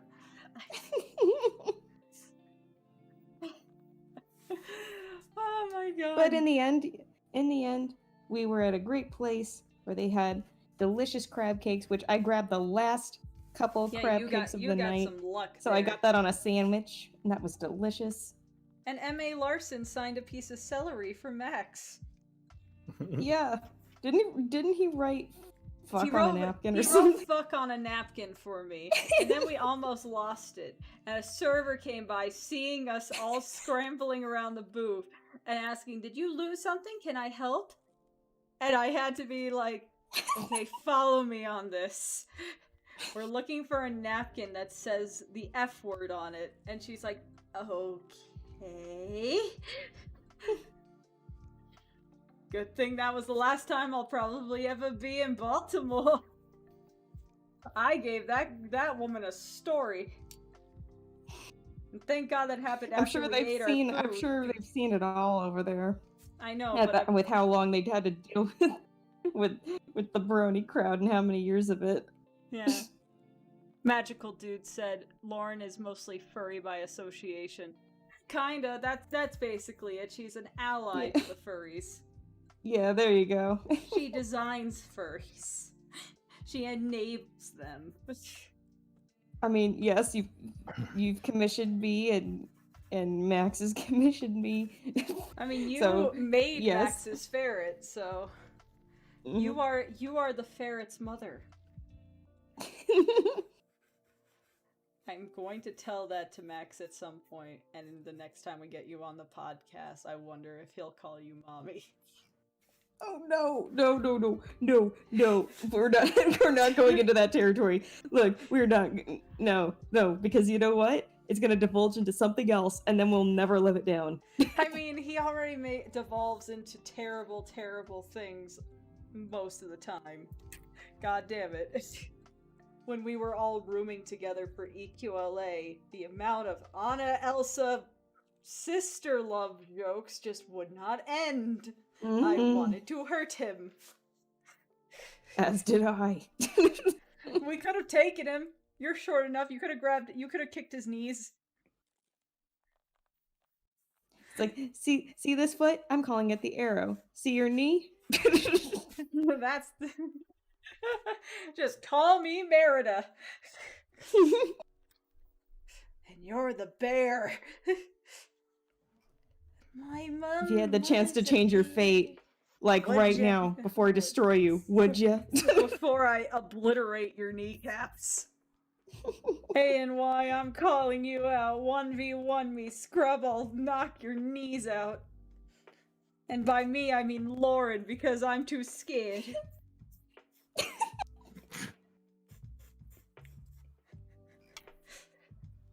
I've always imagined if I got into like if I challenged Max to a physical competition, he'd probably just pick me up and hang me on like a fucking like clothes rack or something because I am small and lightweight. I have speed on my side. You lost your kneecap privileges. Lauren is a magical no. I like Lauren being my friend. Don't.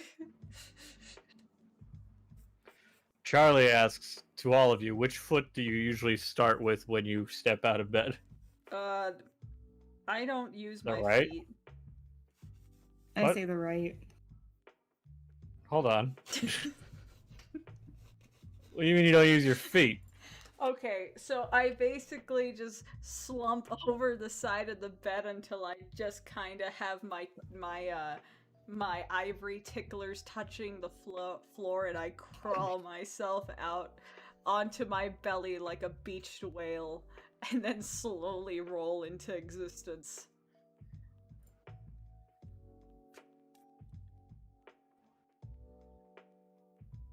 Have you ever seen those seals go across the ice?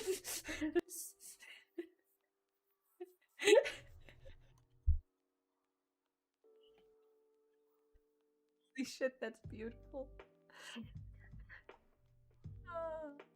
Oh, Picademos did another submission.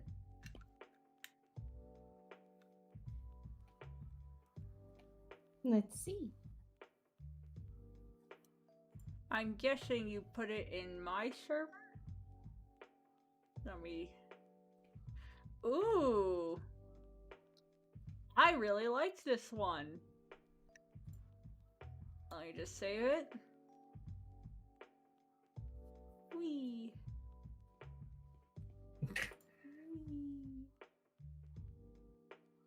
Wee. I know there's a fit to screen button, but wee. Look at that!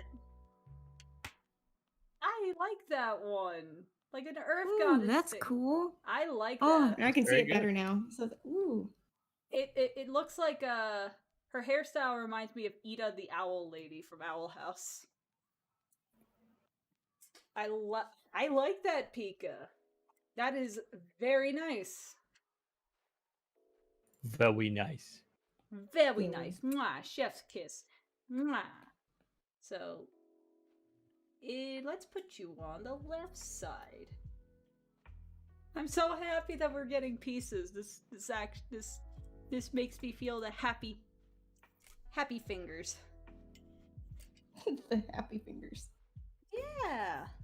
Like when you get like good chicken tendies. Happy fingers. Or like you find one more dino nuggie in the fridge. That is a good feeling. Max would probably use you as a footstool. I have many pictures of Max resting his arm on my head because I'm short. True.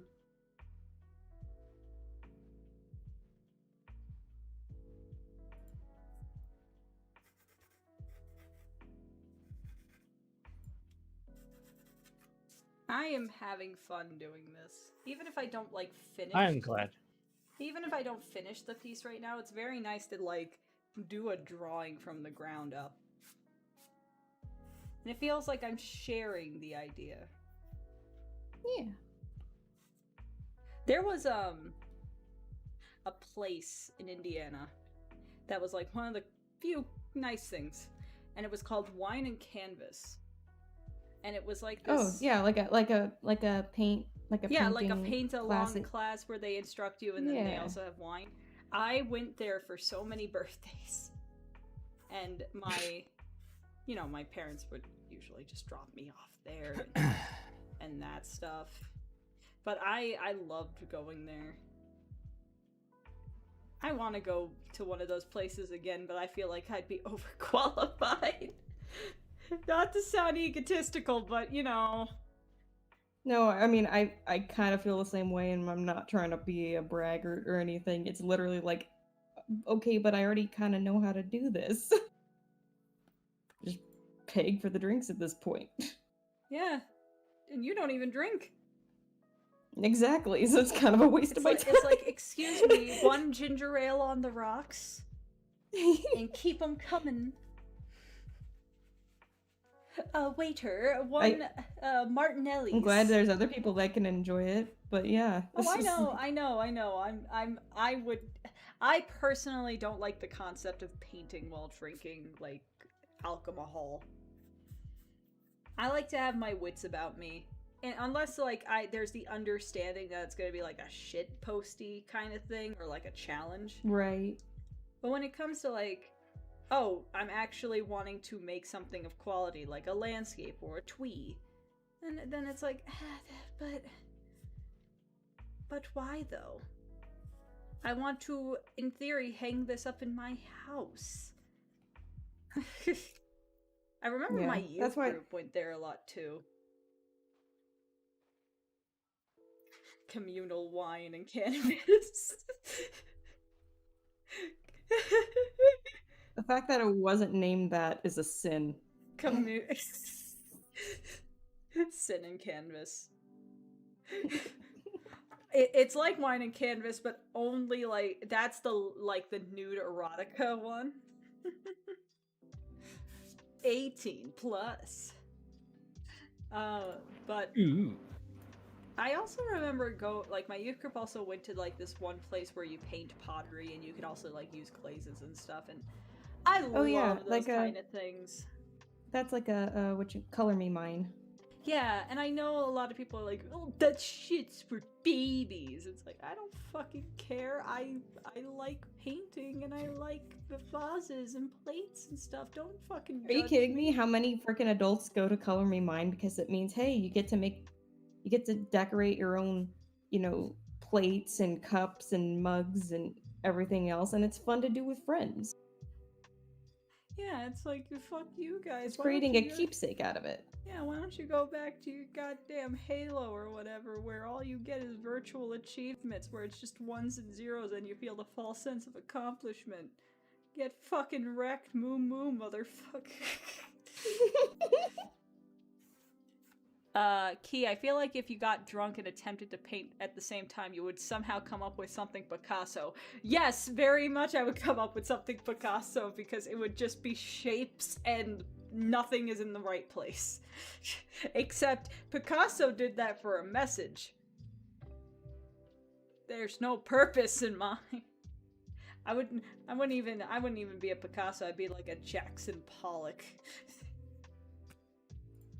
I remember when there was like that online Jackson Pollock generator where you could do where it was like the web page was just a blank canvas and you would move your mouse around and it would just create a bunch of splatters.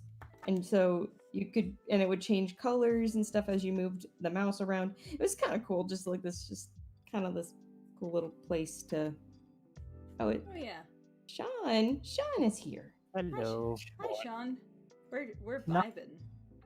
Not gonna be here long, just wanted to pop in for a bit. Oh, hello. Cool. Hello. Also, hooray for having your internet back, Lauren. Yes. Oh my god. I'm so happy. What Stream doesn't know is internet went down for like my whole area last night, and probably because all that stuff. Yeah, it was a mess. It was a hot mess. And I mean, all through the night, nothing. And then we got a little blip of it this morning, got it back, and then it went back down again. And then it came back like 40 minutes before the stream started. So there's that. The stream gods I was like, running we off of want to hot see that goat. Oh, trust me, you're going to want to see this goat. I'm very almost excited. done. I'm very excited to see your goat.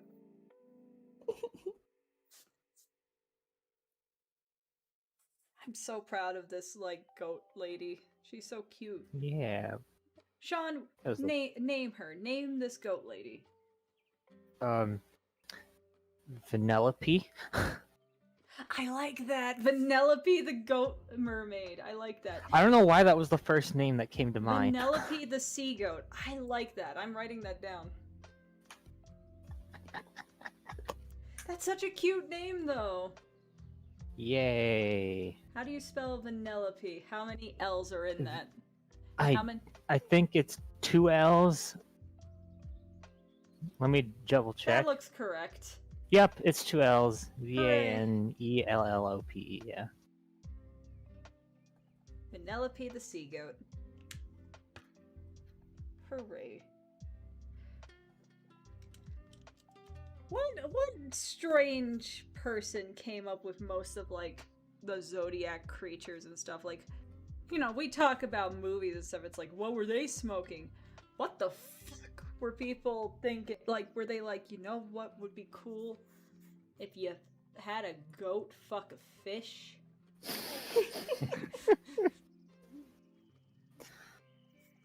If only we had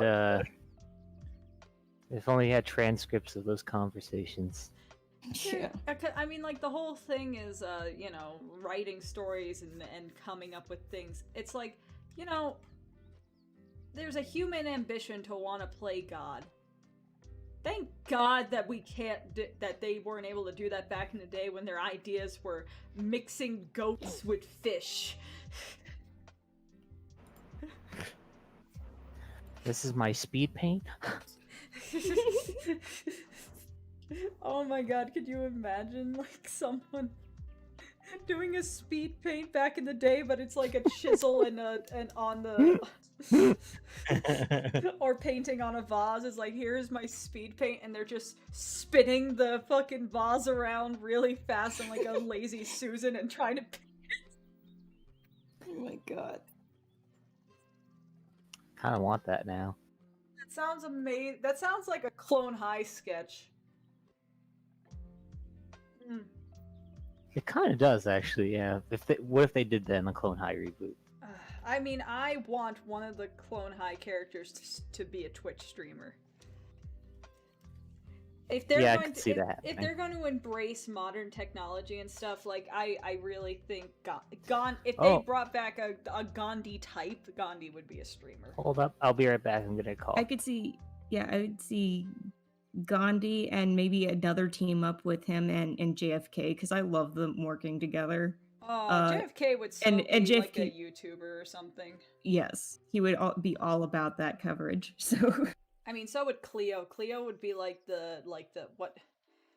Trying to think of some random YouTube makeup tutorials, Yeah, like a fucking product reviews, Yeah, like sponsored stuff. like a James Charles type. Yeah. I couldn't think of a female makeup person. Nikki tutorials, I don't know. Poor Nikki. Like, I don't watch a lot of that stuff because, well, what use do I have for it? It's not cosplay makeup. If you're not telling me how to look like Shigo, I don't care.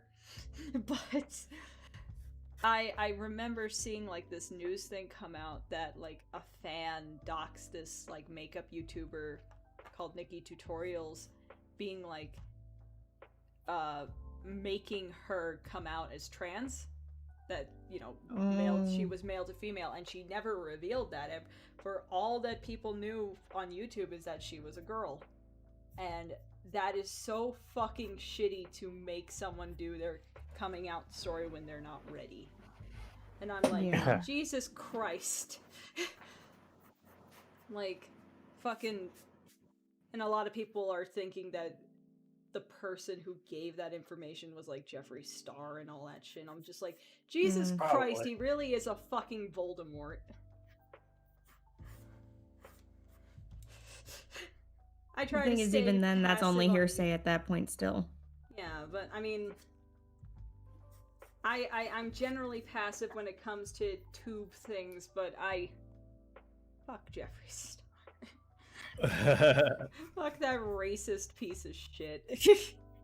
I don't stand for racism in this house.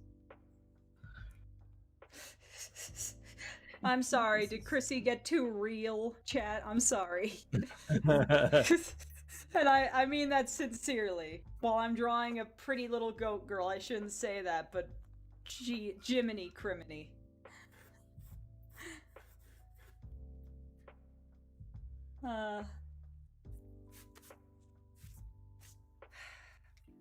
Okay, I think this is good now. Let me see. I'm going to Wait, wrong way. I didn't want to save put the tail this. like that. Actually, I know a way that I could show the piece so far. Let me just. And where Oh, should no, I I'm put upside this down. here? Oh no! The blood's going to my head. Where should I put this? Put it in Monvisi. Or you can put it and show me what you got if you want the public to see it more. Okay, hold up. I'm back. That didn't help at all. What the? Are you trying to flip the camera vertically? There we go. So this is, Y'all all ready for this this? is my goat girl so Yeah. far. Hey. I still need to draw her little mermaid kind of tail thing, and then her hair and all that stuff. But she's looking so My cute. God, Oh, let's see what. Lauren. Where are we looking?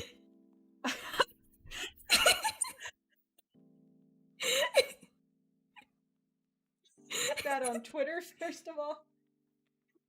I With the- will. I with will. with the hashtag. But oh my god, chat needs to see this.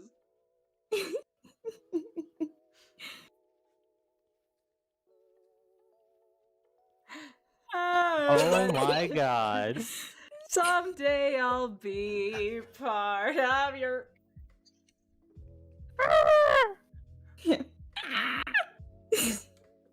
Oh my god, this is based off the conversation we had the other night, isn't it? You bet it is. I could take partial credit in Chris's hatred for this. It just goes to show, be careful what you say in front of the Lord. I can't get too mad because it's so well drawn.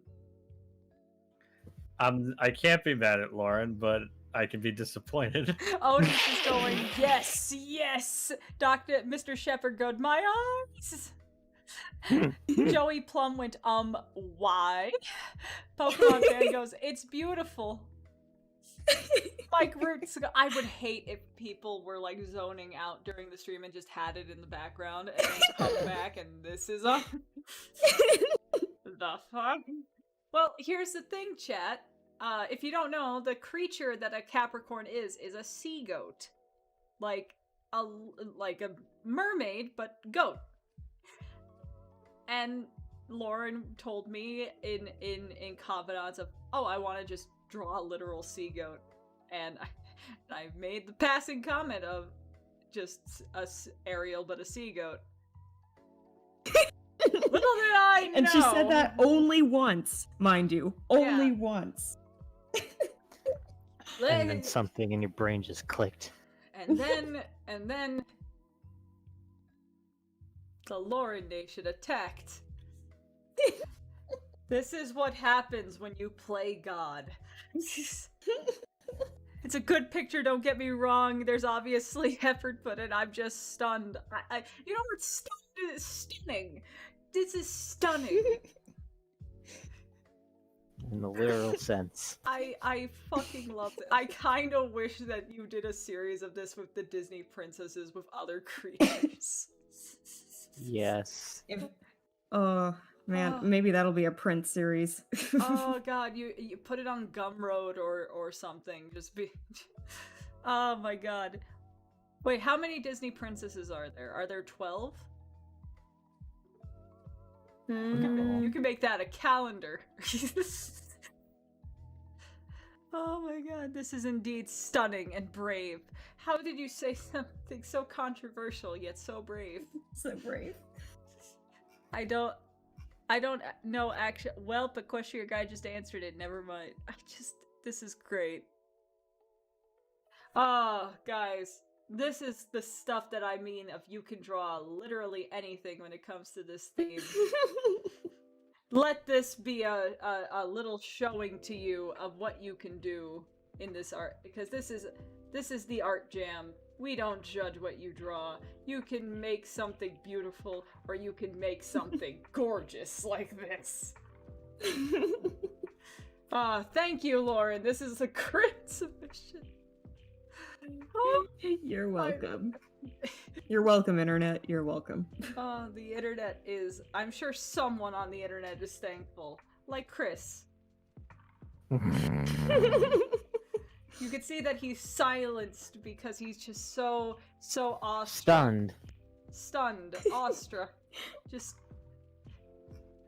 You took what he loved and made it something more.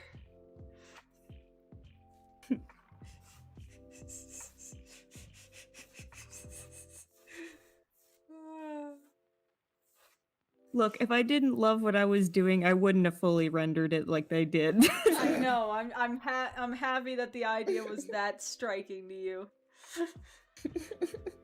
I'm just imagining Chris is just staring at the autographed picture, trying to cleanse his eyes, just being like, "Why did they do you? You don't know my life." Why they did you so dirty, baby? Don't worry. The mean mocha lady can't hurt you anymore. Mocha lady. She is the mocha lady. She is a walking embodiment of a cappuccino. I do love my coffee, and I do love mocha, and my pony Sona is also nicknamed the Mocha Mare because of her coffee colors. So there's that. You also just are. You look like a fucking coffee if the coffee became a person. Your hair when it gets hot outside just becomes foam. The only thing going in my mind throughout this whole ordeal of the goat Ariel is Gariel, excuse me, respect her name. Gariel. Gariel Simulator. Justin McElroy in My Brother, Me, the show's that. I have a great idea. Actually, fuck this.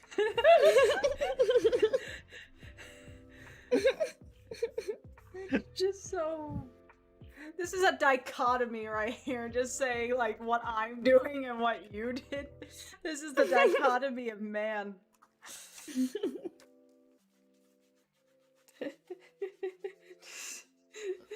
Vanellope and Gariel.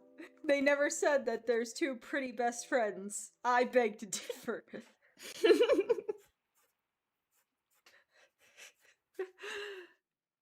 There's 2 submissions in my server. Hot diggity.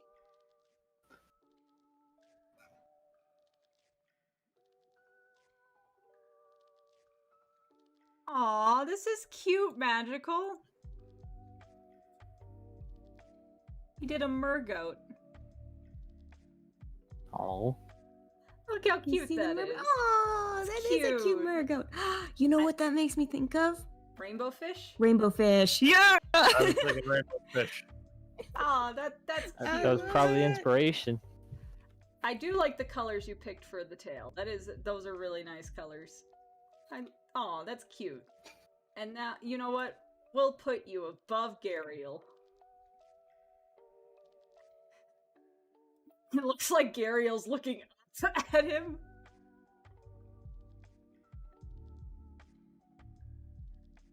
I like this.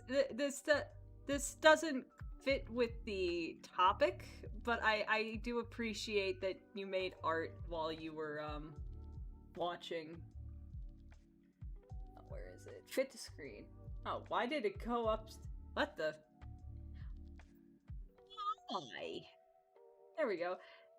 What they said in the server is that they were drawing this while vibing to the stream. I appreciate that. Nice. I appreciate that we were, like, good vibing material. Especially, I'm imagining that he's listening to this lo-fi music I've been playing. How and chicken is such an insp. It looks like you're running out of space to put art. I know, I'm gonna have to...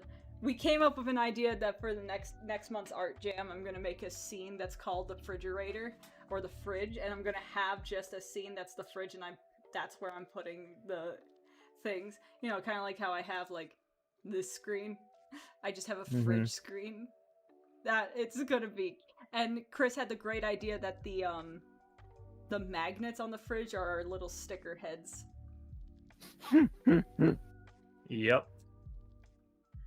Like Oh, it. I wasn't thinking Ah. rainbow fish when I did tail, but those are such nice colors.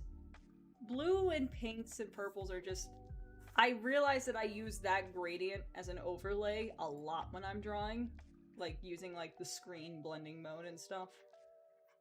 Oh, Lauren, you're like besides magical, you're our first digital piece. So, what program did you draw it in so people can know?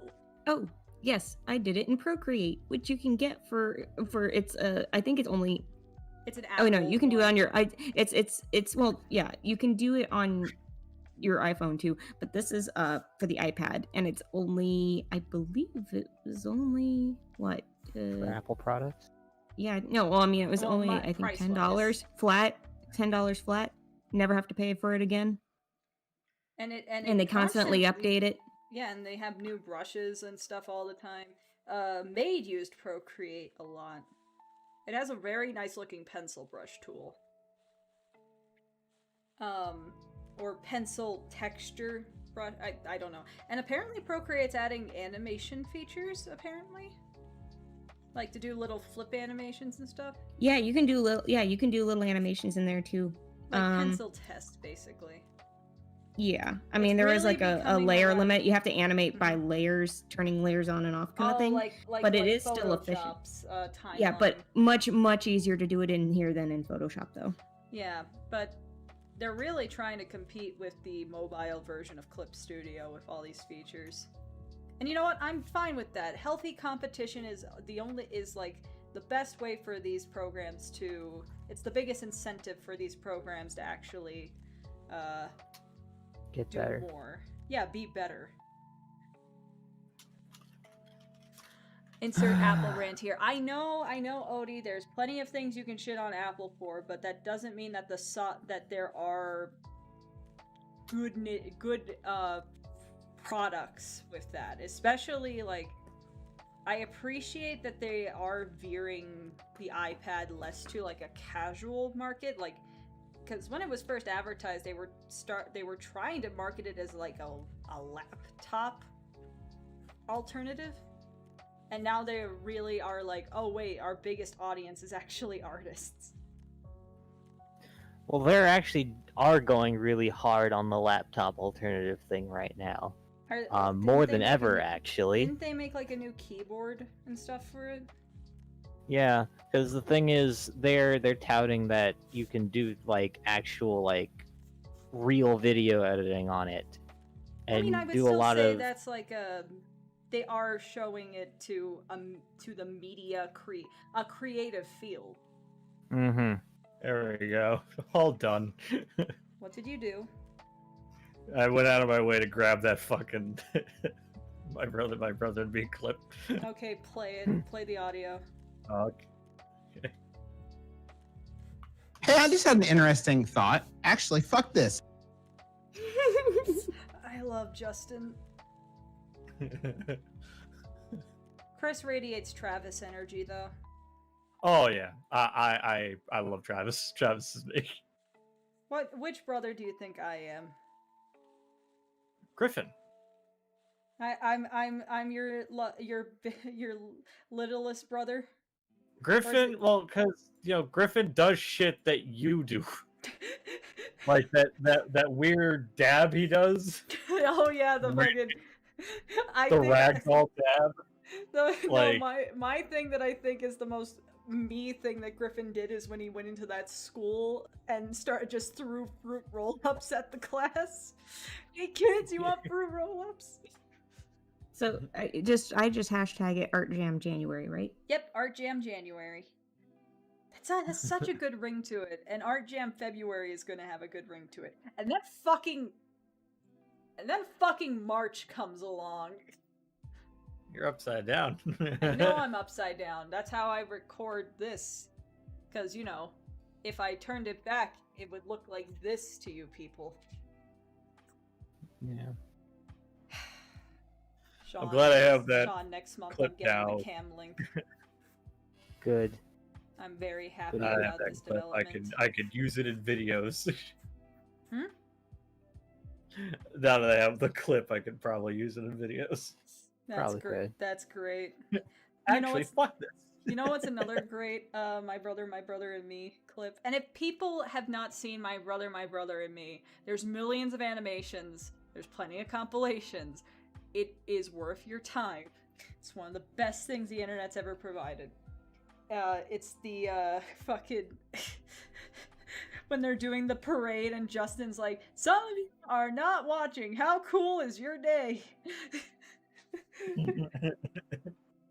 You look like you look like hepatitis. Is there a was a reason person. they didn't do another season outside of the fact that like they moved to Verve and then just didn't bother? It sounds like a production company thing, or they were so busy because they were touring and had their D&D show and all that. Give them another one.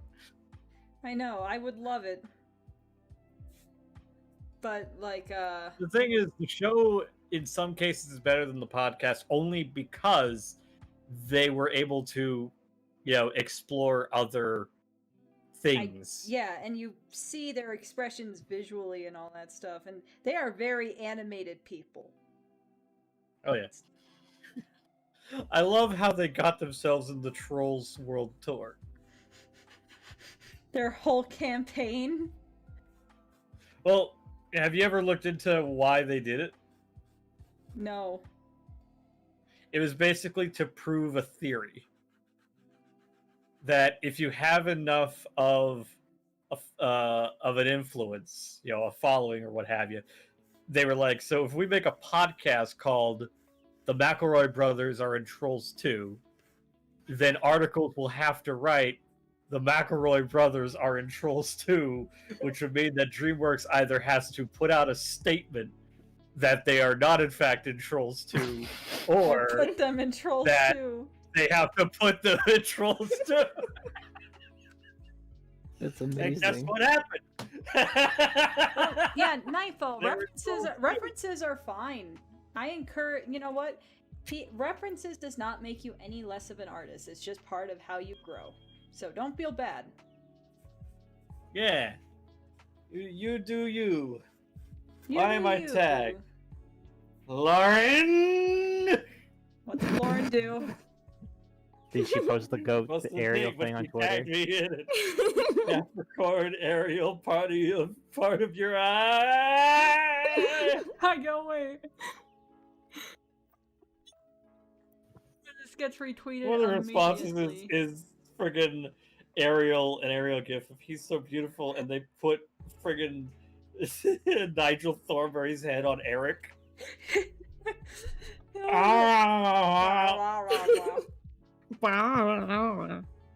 She is beauty, she is grace, she will scream in your face. Actually, fuck this.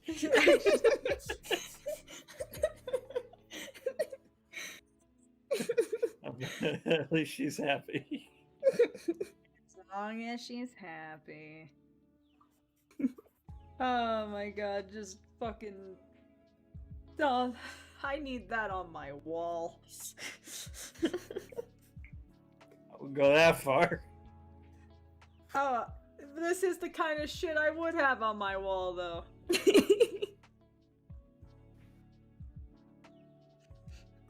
Darcy, Josta, what sad life do you lead? No, it's just dawned on me. I've lived in this apartment for nearly 3 years now, and I haven't put a single thing on the wall. Like, my walls are just blank. You know what you should put on it? What? Gentle kiss. God damn it. A What? gentle kiss. Just gently kiss it, like, thank you for What, do you want me to providing wear safety." lipstick Yes. and then kiss it? Cora Blue number 8. I'm a 9.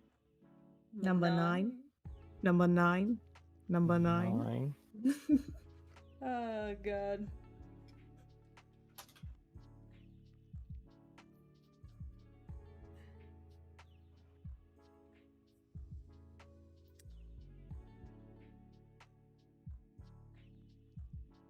stream's been going for 2 hours, but it does not feel like it. I have felt time move slower during gaming streams, which are arguably more high energy. But this just feels so... Well, in all fairness, in a lot of gaming streams, like, there are areas where you're just stuck on it for a while, so it feels like it's more of an eternity than it actually is. Fuck you, Sonic Adventure 2. I will conquer you. And then You I will. will be the video Just like you'll game conquer boy. getting over it. I will conquer getting over it, and I will be the video game boy. I am the one who wins. That's what 2021 is. It's your redemption arc. It is. And then 2022 will be the tournament arc. We'll go full esports. Yes. I believe I might, however, have to hop off for dinner because I know my folks are getting hungry and I gotta figure out what we're Well- eating because I well, have no idea. Well, All right. thank you for joining. I'm very appreciative. We'll miss you. I'll miss you too. I'll be back on later. You know it. Yeah. Well, thank You you for- especially, do well, you you wanna- especially know it now that my Wi-Fi's back on Do tonight. you want to give any Exactly. plugs Yeah. before you go to our viewers? I guess if you're not already following me on Twitter, just follow me at the Abby Roadie, like ROADIE. I know some people. She makes Type the Y, arts so- and with a side of Lupin retweets. Yeah, if you like Lupin, oh boy, you're not going to be short of it on my account. But But yes, thank you for joining, Lauren. We will see you next time. yes, thank you for having me. I'm glad to be a part of this and to contribute with my magnum opus. We will see you for Art Jam February. Yes, yes. I very much look forward to it, and hopefully maybe we can pull in some other people and we can get even more people yeah, doing it live. I want to do like more things where we get like art guests so we can vibe with people and stuff. And Yeah, special but given this was the first one, appearances. this is a great turnout for the first one, so I'm I know, happy. right? Especially happy. since I didn't have that much advertising, but now I actually have the fucking elements. But yeah, to me, you are the co-host of Art Jam. I mean, Chris is here too, but you are my. I mean, he's here too, but it is you Well, though. I mean, like if I'm the Bob Ross, you are Bob Ross's son. What? No, she's better than that. I'm just saying, like the equivalent to son. She's like, look, she is fuck. There's another one. Isn't there like Art Attack or something? Either way, Lauren is the ultimate buddy. Now go eat food. Yes. Okay, and I'll see y'all Ciao. later. Boy. Bye. Now As I'm that was with the happening, I boys. ordered some stamps. You ordered stamps? I did because I'm running out of stamps, and I have Patreon rewards that need to be mailed out. Hopefully, your December arrived by now. Oh yeah, I did. It did arrive. Okay, good. Because I've just been that's so side. irritating. Is I- you you I get a didn't- you get a print of a essentially a Christmas card. It says Happy Holidays in January, but I know it's just been. I've been so sidetracked with the mail has Mhm. been the bane of my existence. I had Really? an international. can I had an understand that. international order that was supposed to be at their place weeks ago, and I just found out like a few days ago that it just left a warehouse in New York, and it's like, why? I paid money for you. It doesn't take that long to realize that this item does not have fucking germs on it. Yeah, My yellow the submarine beginning of the marker. month, like, shipments have been really slow, but they're starting to pick up again. Yeah. A little bit, little by little, yeah. I gotta get a printer. Yeah, you should. They're not that expensive. Welcome to Yeah, Art yeah, Jam with sure. your host Cosmic and Abby, and Chris is here too. Sorry, Charlie said that. We've At least they're acknowledging you, Chris, now. yeah. Oh, No! You are you are like the and credit in a movie. Like That usually means they die! Jeff Goldblum didn't die in Jurassic World. Or they're barely there, and it's practically a cameo. Okay, you know what? You know that's true. I mean, yes. What am I? You are like a consistent consistent guest star that becomes a recurring character in a later season. I'm Danny DeVito. You are Danny I'm the DeVito. background extra. You're like you are the you're the audience member that has that very distinct voice when they have reactions. Oh. Barely Try says Chris is the Fonz. Sure, I'll take that. Yeah, I'd like to be the Jew pretending to be Italian. You're you're Fonz or Urkel. I'll take Urkel. Urkel's my man. I have Urkelos. I have the Urkel doll. Do you I know love how me to some do the Urkel. Urkel? Yes, all you gotta do is hitch up your pants, bend your knees, and stick out your pelvis. I'm telling you, baby, it's better than Elvis. I remember Chris as the salty bean. Chris is a salty bean, but it's like, you know, like a good can of baked beans. It obviously has a high sodium content, but you enjoy it all the same.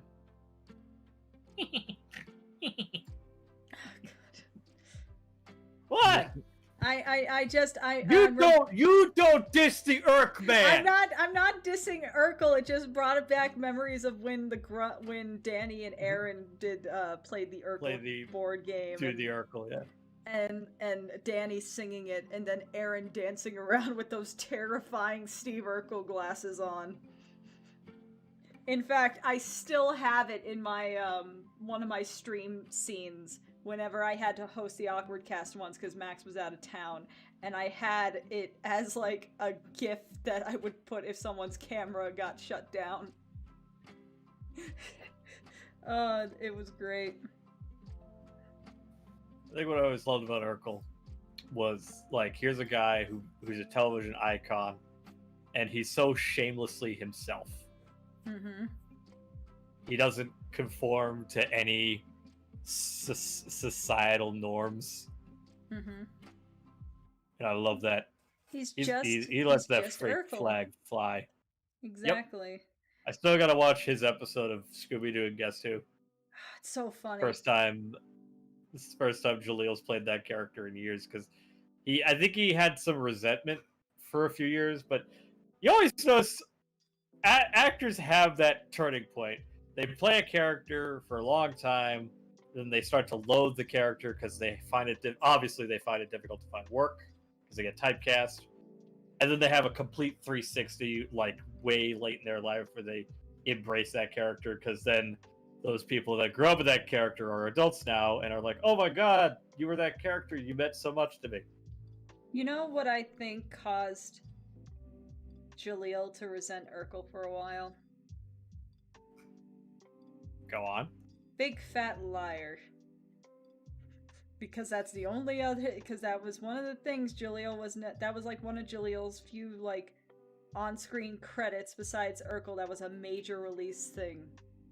I also just want to blame Big Fat Liar for anything I can. The thing is, I hope Jalil knows now, because when I was a kid, Jalil White was an idol, because, you know, it's like, here he is as Steve Urkel, you know, a nerd who doesn't care like I said, you know, completely shameless about just being himself. And everyone loves him. And then he gets to play Sonic the fucking Hedgehog. That's a power move right there. I know! That's like, that's so awesome! Like, you know, you know, it's like, by day, he's Steve Urkel. By night, he's Sonic the fucking Hedgehog. In not one, but 3 goddamn cartoons. And let's not forget the blue blur.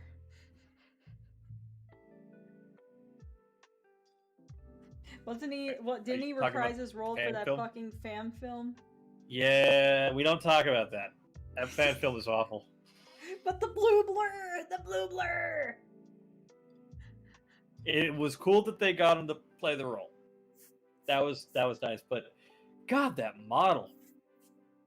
Wasn't it like they had like the solid chunks for the hair and then they just put bristles on it?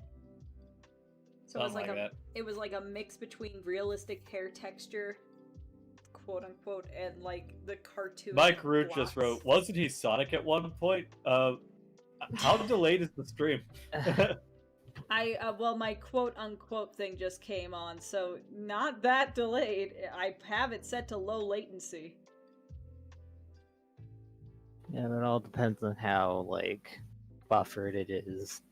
True, but still, Yeah, I guess you would call it I guess you'd call it the Adam West effect, Charlie. Though I don't know if he was like. I don't think Adam West was I mean, it's resentful gonna- of Batman. He was just violently Allegedly, he himself. was at one point. But I think he got over it quicker than most. Like, it's kind of touched upon in my favorite episode of Batman the Animated Series, The Gray Ghost, Beware the Gray Mhm. Ghost, where Adam West plays an actor who, you know, meant a lot to Batman. well, meant a lot to Batman, but also like that he's in his life he's having difficulty getting work because people only see his agent even says people only see as the Gray Ghost. I could do other parts. Such a great episode. And It is one of the I best. actually wonder if that helped Adam turn over a new leaf. Like, yeah, you know what? I am Batman. Adam West always played himself in everything. Not everything. Not but yes, everything, but he my had favorite- he was written with his energy in mind. My favorite thing Adam ever did. I hope it's still like available for sale. He used to sell it exclusively on his website. Back in the day, when because now we have the 60s show on home video, thank God. But way back then, where it seemed like that was never going to happen because the issue at the time was Warner Brothers owned the character, Fox owned that show, and the two of them couldn't come to an agreement. So the show was at that time never available In on home video. limbo. It was in copyright limbo. Apparently, at some point they made amends, and we got a box set. But during that time, Adam West, he was getting old, and he really just wanted to be able to give Bat fans, something. So he made a DVD, like a homemade DVD, called Adam West Naked. Before you say it, like the idea that it's a big expose, like he talks about so much. Like how they call And so some what he acoustic does- performances naked. Exactly. So what he did to avoid, because he being Adam West, he had access to tapes, like he has the episodes in his possession, but he can't show the footage of the episodes that he's watching and commenting on, and like a commentary. So what he did is he's filming what I can only assume is in his basement, sitting on like a fold-out chair with a camera all the way in the corner, and he's just talking. It's great stuff. Like he's talking about like basically how cool of a person Cesar Romero was, and stuff like, oh, the cinematographer would always have the villains at a Dutch angle because they were crooked, the crooked crooks. And like he goes on, and it's fascinating stuff. But he thought, if I keep talking about this stuff, eventually the people will get bored.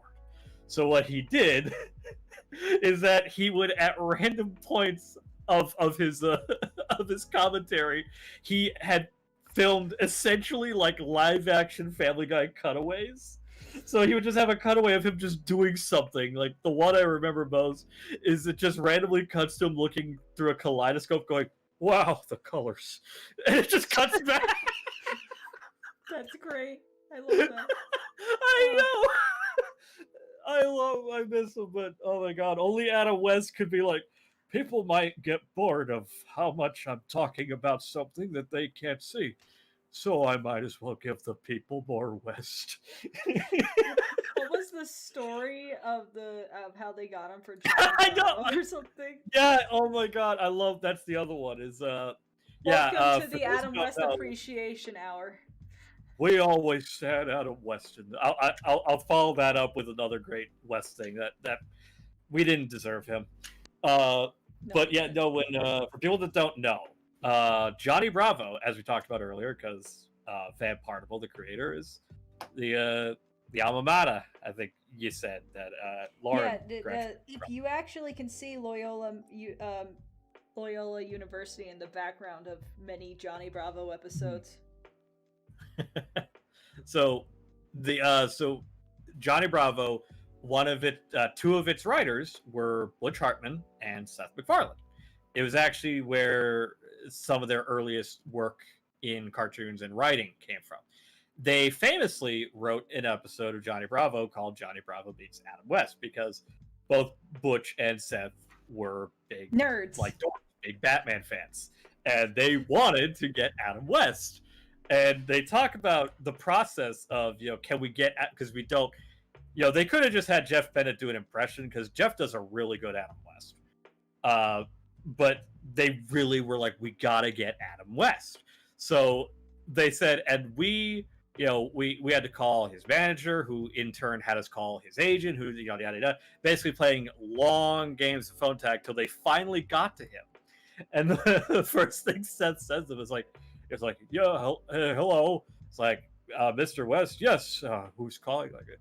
And the throwaway joke that Seth is like, God, trying to get to you is like trying to get through to the Pentagon.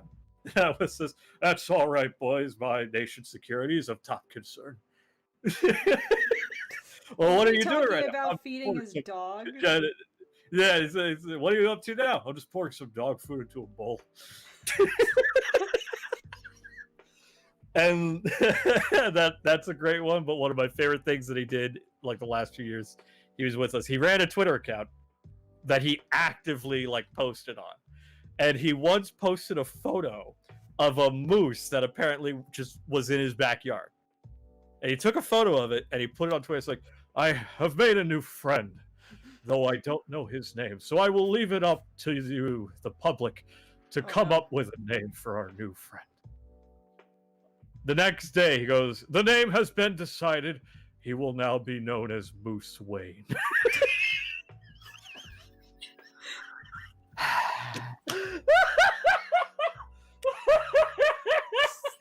Oh, Adam. Oh, God. I love. Let's see. Good rest in impersonation. peace. Thank you. William Shatner. William Shatner's still kind of a. I don't know what to make of Shatner. He's strange. Sometimes it seems like he embraces Kirk. Other times he doesn't. Sometimes he's apparently a really nice guy. Other times he's a complete dick. I don't know. That guy's I know there's always the argument of Kirk and Picard, but you can at least give that. No, there's no debate. Picard. Yeah. I'm just There's saying. no debate. It's very obvious who has fonder memories. Yes. Yes. And they both get to share the fact that their characters have been absolutely ruined. Oh, yeah. Thanks. That show, Picard. Yeah, we don't talk about Picard. Or Lower Decks. Especially Lower Decks. Don't mention Lower Decks. I'll kill you. So, Anyway, so, I think there was something else. Oh, there is a great anecdote about William Shatner, though, that Jess Harnell talks about. Those who may know that name, Jess Harnell, prolific voice actor, voice of Wacko Warner. What are some other big roles? He has so many. he also does a lot of bit roles, so that's he's also a voice double for a lot of people. He's a good and Jack very Black wealthy voice double. thanks to the Transformers series. Here's the thing, guys. Say we will about those movies, the people involved get a very nice check. Very much so.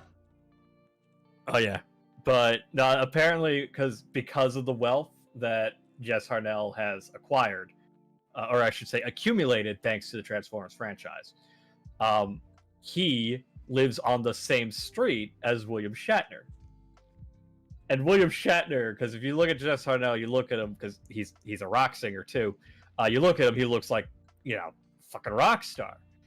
Apparently, William Shatner thought he was Gene Simmons of Kiss. Oh no. And this is actually an important side note. Jess Harnell's next door neighbor is, from his own quote, a Vietnam War vet who never sleeps. And he goes on to say, no, it's okay because he likes me. But apparently, instead of asking Jess Harnell directly, like, yo, aren't you Gene Simmons of Kiss? He instead asked the Vietnam War vet next door, like, the guy next door, isn't that, he plays in Kiss, doesn't he? And the war vet, wanting to fuck with William Shatner, goes, yeah, totally. Like, yeah, that's what I thought. He's the guy with the big tongue. Jess Harnell has kept the joke going, because every, like, if Jess is outside and Shatner walks by, he just goes, hello, Gene. Like, hey, Bill. And he's never told him. He's never told him because he wants, apparently, allegedly, still doesn't know, but he wants William Shatner to go to him and be like, you told me you were Gene Simmons of Kiss. No, you told me I was Gene Simmons of Kiss. I respect that so much. Oh my god. Same. I know. I would do the same fucking thing. That's like it's such a Classic. classic. Hey Gene, hi Bill. He's never asked. He just thinks he's Gene Simmons. And, like, I think Jesse has said, and Gene, like, at the time they were, you know, doing the podcast where he was telling the stories, like, Gene had a reality show, Family Jewels. Like, he has to know what he looks like, right? I look nothing like him, which is true. Like, Jess and Gene do not look remotely alike, like, at all, especially in the hair, because Jess Harnell's got kind of like that curly, like, Weird long looking curly ass. thing going. Yeah, and, you know, Gene's got like that, you know, like pomp fucking thing going. Yeah, You know, he until has, eventually he moves, has but- like he has like what a mullet becomes when you don't tame it. Or like a perm. Chris is good at telling stories. I'm glad they're not my stories, but You are a good storyteller. You have the presence for it. that's good. I mean, my favorite thing said about me came from Animated James. Hope he's okay. But Animated James once said about me, you have I don't want to butcher this quote. You have the uncanny ability to talk for an hour without realizing no one's listening. Yeah, that's right. That's one of my favorite things said.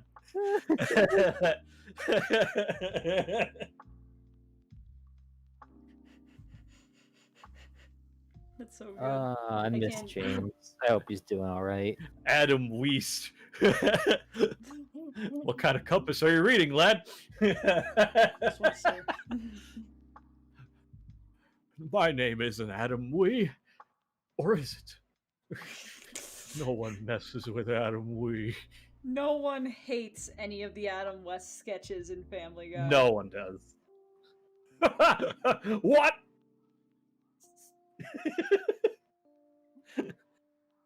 I remember the one where Quagmire is sleeping at his house to protect himself because Cleveland wants to kick his ass. Boner. His name was Boner. I have failed you. God, I fucking love that Say a lot shit. about Family Guy. I certainly have, but the Adam West bits are usually some of the best bits. Though my favorite gag it's only ever when Seth is writing, which again has only happened thrice in Family Guy's history. One of my favorite Adam West gags that he actually started all the way back in Johnny Bravo is this weird thing about Adam West getting people's names wrong.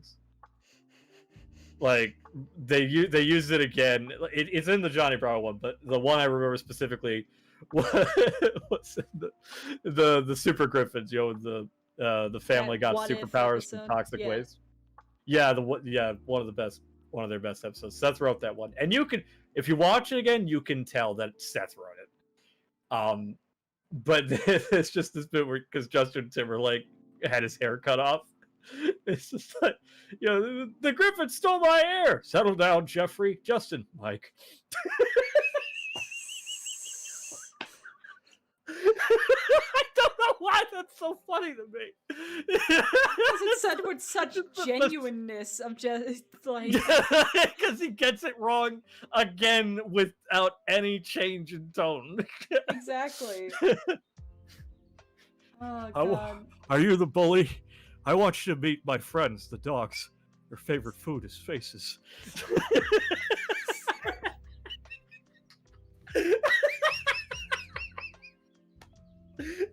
There will never be another Adam West, and that makes me sad. Ask Chris, what about Adam West's appearances on Fairly Odd Parents, especially dressed as superhero cat thing? I don't think it... It kind of felt hackneyed, honestly, compared to other utilizations of Adam West. Like, it was just like, get it? It's like Batman. It's Catman. But also, you're asking someone who really doesn't like Fairly Odd Parents, so I probably wouldn't have liked it anyway. But I did always think that was just kind of, come on, Butch. From Fairly Odd Parents that I like, but they're mostly from like the Jimmy Timmy Power Hours. Or he did leave us with 2 Batman revivals. He absolutely, and I'm still glad to this day that we finally got to see William Shatner as Two-Face. It's been a long time best coming. Fucking thing. I like this color. Oh well, I think it was. Oh yeah, it looks great. I think the Two-Face thing. Someone could probably correct me in the chat. I don't remember if that was ever actually a thing that was going to happen, or that was just like a long-standing rumor. But it's kind of like how, I love how Lego Batman, Billy D. Williams finally got to play Two-Face in that, because he was supposed to play it when Burton was supposed to do the 3rd movie. And, oh god, and then Teen Titans Go, where Cage finally got to play Superman. I want to see more shit like that. Like, I want to see, where dreams like, roles that... True. Yeah, I want to see roles that actors were meant to play get realized, even if it's just through animation. Like, just do it. Like, say what you will about Teen Titans Go. I mean, I know there are people that don't like it. I don't hate it. I don't love it. Improved. I don't hate it. And they I mean, I think they got their footing in the same way OKKO did with the crossovers. Because those are usually the episodes. Oh, definitely. The Beetlejuice episode was great. Yeah, like that's the thing. I feel like you can get to your point about this in a second, but I think that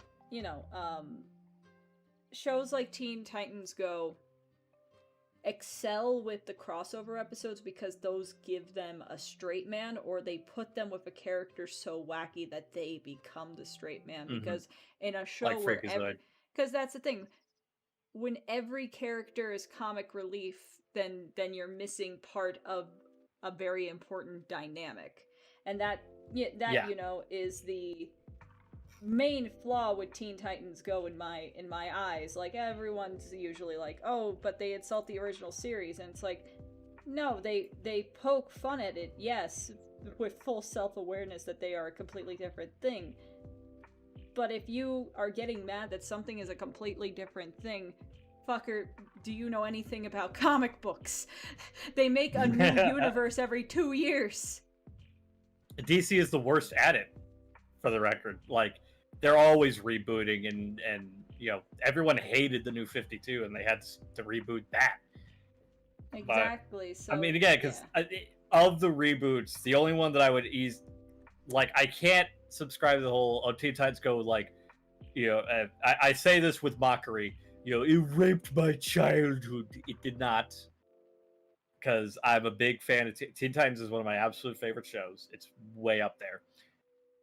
And Teen Titans Go is just like, I just think it's fine. Like, I don't have a problem with it existing. And then there are all these people like, this shouldn't be their people's first introduction. People hated Teen Titans when it first came out. Like, you can purist fans of the comics. Oh yeah, you can find forums of people bitching like, another fake anime. You can Like, find you know, people insulting. insulting. Yeah, you can find people insulting the Mad Mod episode because they're just like, oh, look at them making fucking OCs now. Like, they're wasting the potential of all these different villains. And it's like, who's spat in your cereal? You actually bring that up, and something came out yesterday that actually, with that as the topic, that actually kind of made me mad. Oh. Well, because the Mortal Kombat movie, the reboot movie,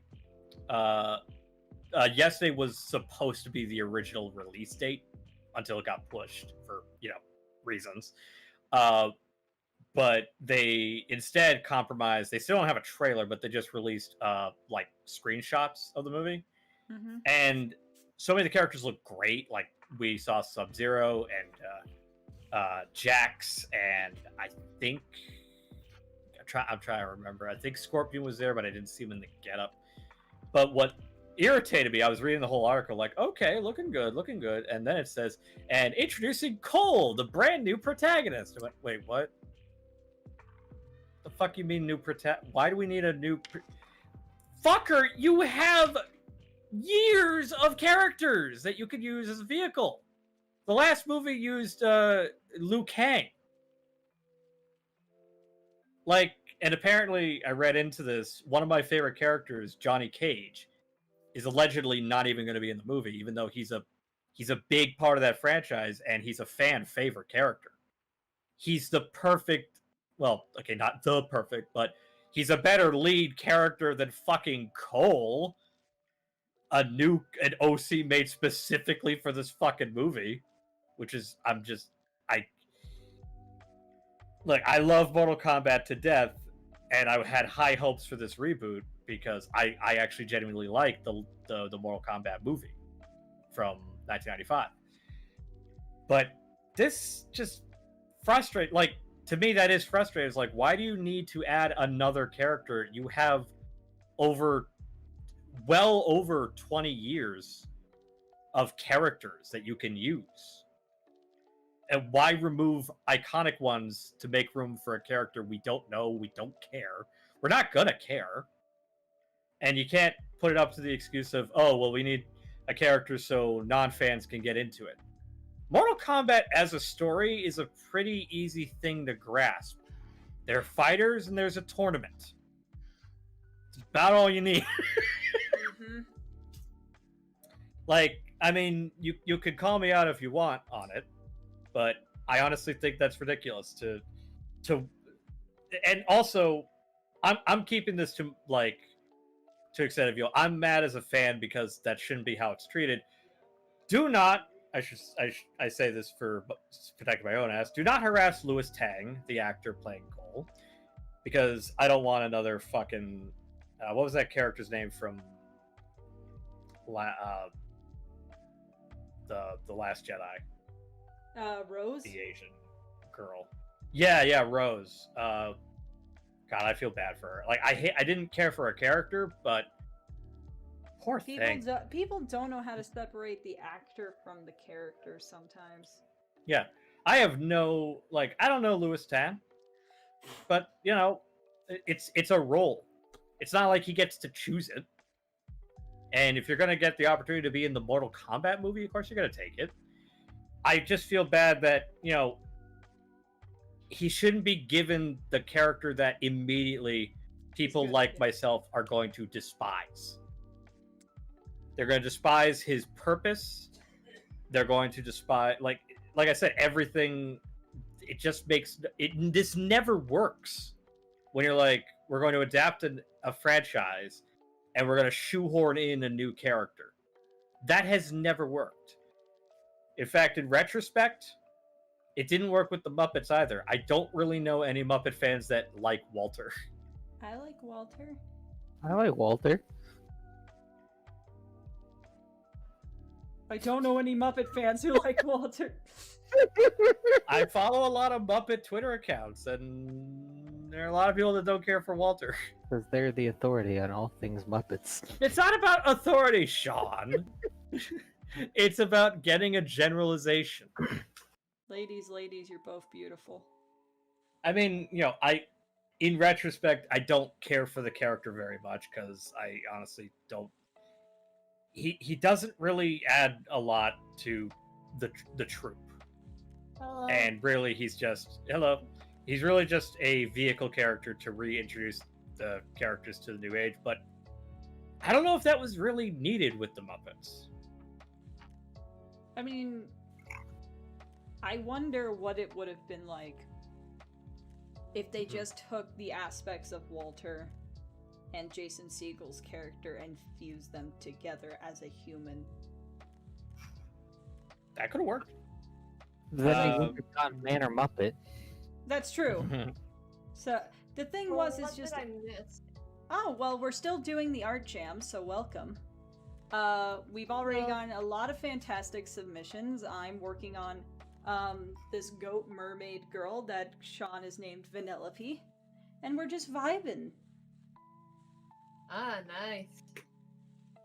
The theme is Earth sign, so you can do any kind of Earth thing, or a lot of people have been going with the sea goat Capricorn creature. So if you want Do we have to like donate to get a suggestion in, or you don't have to you don't have to donate. The stream is just about vibing and drawing along with a theme, and at the end I'm going to I mean, I'm showcasing people's art, and at the end, a random person who submitted art is going to win a prize.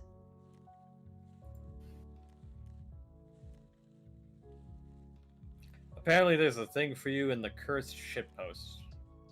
Oh no. Oh yeah.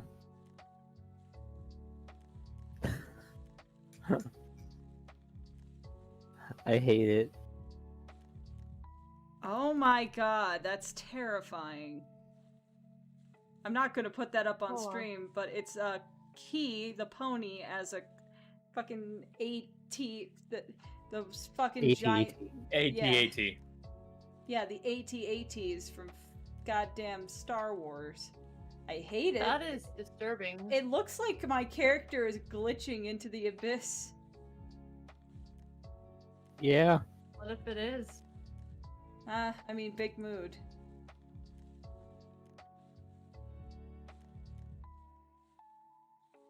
But thank you guys Thank for a you great for this, turnout I for guess. our first episode. Yeah. It's only uphill from here. I think I already have an idea for the theme for next month. I'm gonna call it short and sweet, focusing on like small ideas. So people can take that as they may, because I didn't want to do a fucking lovey-dovey ass theme for February, because that is trite. It's played out.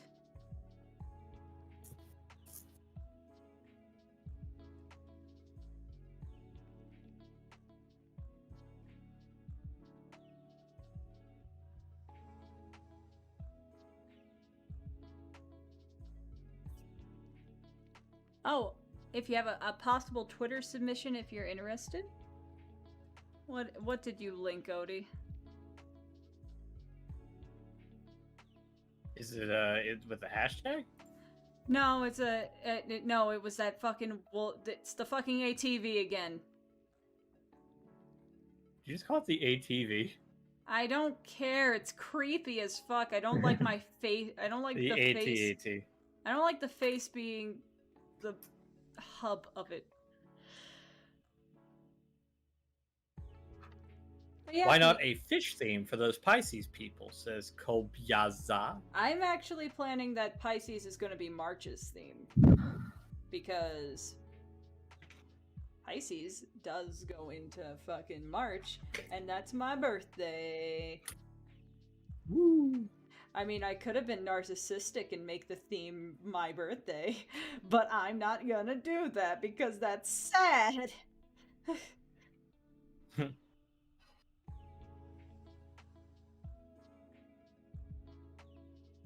I'm kind of giving her, like, almost bull colors, even though she's goat, but it works because both Tauruses and Capricorns are earth signs, which I find weird. because most people describe But Taurus actually- as fiery and stubborn, where I'm like, yeah, that's what I think of when I think of the Earth. I actually played a little bit of the Splatfest today, because there's a Splatfest going on in Spoon for Mario's 35th anniversary. Neat. Nice. Yeek. And only 12 minutes left for my render. Hooray! What are You you can go rendering? punch. You can go punch Michael in the face with a fully rendered video. Can't. It's his birthday. Oh, Happy birthday. you're gonna So I wait. felt. Wait until tomorrow. Well, that was bro. It was like, yeah, here's a 90-minute interview to render. Like, Oh, it was Kaliso that suggested it. I wasn't looking at the chat. Hey, Kaliso, how you doing? They're the one that did that drawing of you breaking your desk when Parasite won, Oh. which is still one of my favorite fan arts Chris has ever gotten. Indeed. I want to Oh, I do a just live thought, what are stream they gonna do for the Oscars this year? I want to do a live stream commentary, but I'm afraid to do it on Twitch because I don't want to get my fucking channel taken down. I may do it on YouTube, even if they are like content IDing it. It's fucking, I don't care. Because the worst YouTube does is just content ID that kind of stuff, especially since we're talking over 90% of it. Because doing that Oscars commentary was so much fucking fun. It was. yeah. Remember when Saber came in, and then Klaus then- didn't win, and he got mad. Yes. And then he And left then he, and like, came I back. mean, and understandably so. And then we got frustrated throughout the rest of the Oscars because we actually agreed with so many choices, but we had that sour taste in our mouths because of Yeah. Yeah. Klaus. I still love it. I still remember Chris's reaction when Spider-Verse won a few years ago. Did he break I- his yeah, desk I really like wasn't he did with expecting it. Parasite? Actually, yes. God damn it, that poor desk. I ended up. It was actually the same thing. Is that I slammed the tray and it fell out.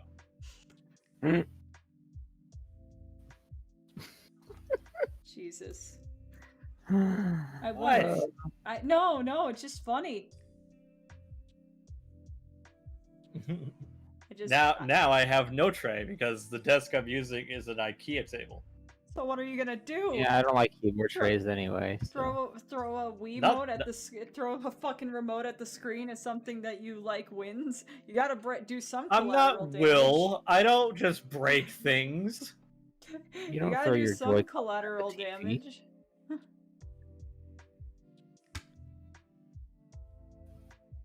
I actually protect my electronics. Just not your furniture. It's shitty furniture to begin with. It was like a cheap Walmart desk, which is now thankfully outside rotting away. Don't Yeah. look underneath it. What did you put Why? underneath it? Those goblins. Oh no, you fucking booger desk. Use you heathen. Why would you do that to your poor desk? You already said it's a shitty desk. It's like the Yeah, but fucking still. booger wall trial that Gus and Eddie did. Where they were having an entire court case to determine who did the booger wall in their bathroom when they were kids.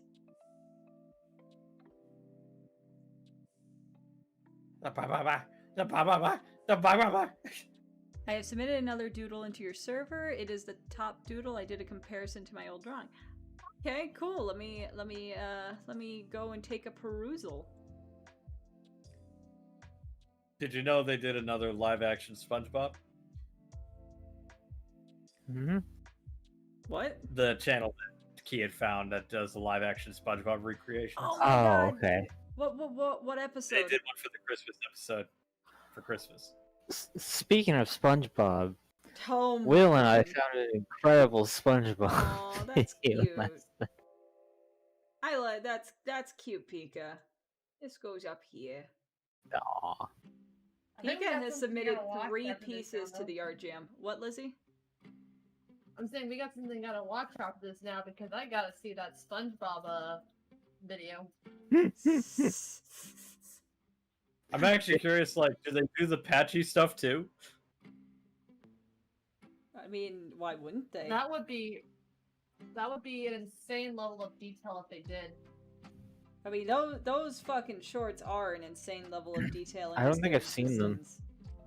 Oh my god, we gotta watch it after the stream. They are treasures. Yeah, Do they just They recreate are- episodes in live action? They're basically sweeted. Hmm. They are great though, and how they achieve some of the stuff that is only achievable in animation is fucking genius and hilarious. I would argue it radiates how they do some of the stuff in the SpongeBob musical. With like the beach balls being the Mhm. rocks and all that. It's so damn charming. I'm usually more careful with my inking with the watercolors, but because I have to put it flat on the desk so people can see I'm being a little bit sloppy, well, that's okay. This is for fun. I thought putting it flat on a surface would make it easier. No, because I can't, because I can't slouch over to be looking at it from a top-down view myself. I see. Usually when I ink things, I'm holding it up at an angle so it's more, it's more conducive to my hand, like a paintbrush. Hmm. Especially since these are brush pens. But it's fine. It still looks nice. Not everything has to be perfect. If everything was perfect, Just then how would we know? make if it sure was that perfect? Chris doesn't scream and startle you. Not again. Not again. Wait, what? Remember when you startled Chrissy in a call one time and it just made her like spasm on a brush? Yeah, and I erased part of the one of the ambush backgrounds. I don't remember. I remember. I was so mad. Good thing there was a Control Z. But all I could think of was, what if I was working on one of my traditional pieces? How pissed would I be? Why probably did I very. scare you? You just screamed. It was while we were watching Twilight Gemini and you were screaming about the fucking desert thing. Alright. Do something! Yeah. I mean, to be fair, Chris had a point. They should have done something. Yeah. Not that he didn't have a point. It was just spoopy. Because we were so dead silent watching the movie. And then there was a sudden scream of an angry Italian man. Not just an angry man, an angry Italian man. Angry Italian man yells at Cloud, That but makes it instead of worse. holding up a fist, it's holding up this. Let's be fair. He's an Italian boy with an eye. Sorry, I don't speak Italian. Not I yet. actually bought an Italian language lesson on Audible. Oh, interesting. I'm gonna learn Italian, so whenever I visit Italy, I'm not that kind of tourist that can't even understand anything and just kind of tries to just speak in English but slower and with a bad accent. Nope. He would be the kind of tourist that'll go there just for all the Woodpond merch that they apparently have. I mean, Yeah, it's in Milan. That'll be one of the things I do.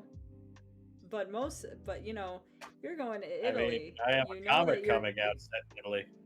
Italy is basically one giant food tour personified as a country. Obviously. That's barbaric. God, if you chat, if you have not seen Conan going to Italy, you are missing out on some of the funniest shit. So basically, Conan O'Brien and his, I think production assistant or production director go to Italy, and Conan's being that American tourist. Meanwhile, his production assistant is being this super pretentious snob because he constantly travels to these places, and it's fucking hilarious. It is. I remember you sent somebody sent the one where they're where they go to Japan. I have not seen the Japan one yet. I've only seen Italy. Well, yeah. I also saw Conan with the Conan Town. Yeah. Yep. And then Conan also took Jordan to Olive Garden. He's like, you took me to your favorite Italian restaurant. I'm gonna take you to mine. And I laughed because we were watching it with like Lauren and crew, and Lauren's like, I know that Olive Garden. It's like, of course you know that Olive Garden, Lauren. Lauren, like, knows a lot of places. Well, it's because she lives near Hollywood, so she knows where all these fucking people go. Yep. Has the she's a- deluxe experience. Because she's a special little lady.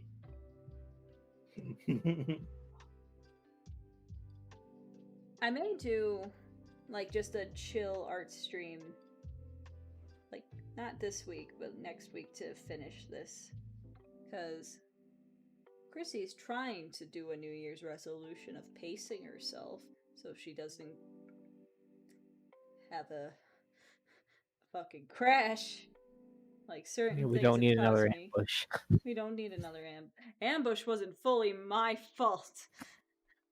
It was everyone's fault, technically. It's my fault.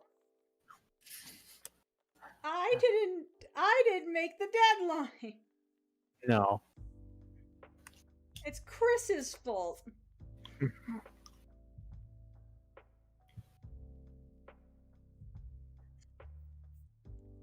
Either way, I mean, it was a good project, and I'm very happy and can't wait to do the next one. But still, fuck you. I know, it's just pacing myself and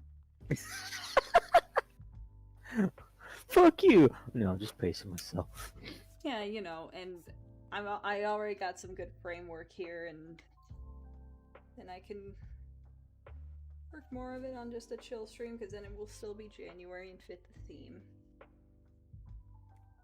And it's just nice to do something that doesn't have to become like a print. I don't have to make it like a hustle. It's just me painting for fun. Does not look too bad. But yes, so given that we're 3 hours in, why? What's wrong with working 6 hours straight and crashing right after to tweet about it at 3 a.m.? Yep!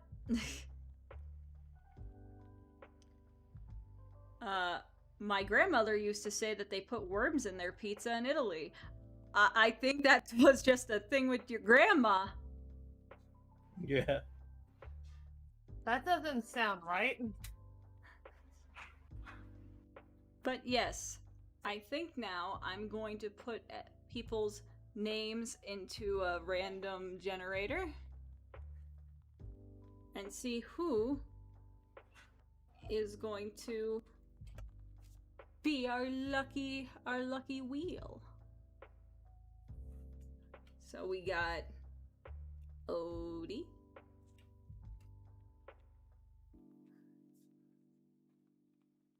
We got Pika. We got Pokemon Fan. We got who was the person that sent Bendy? It was in my server.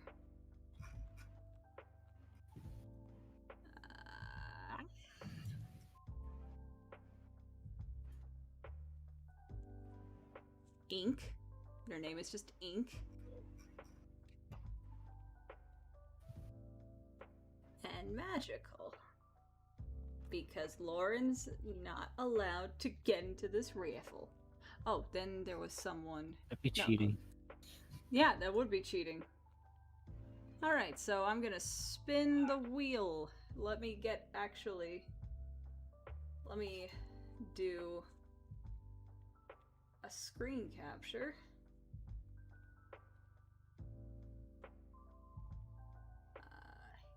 Here we go.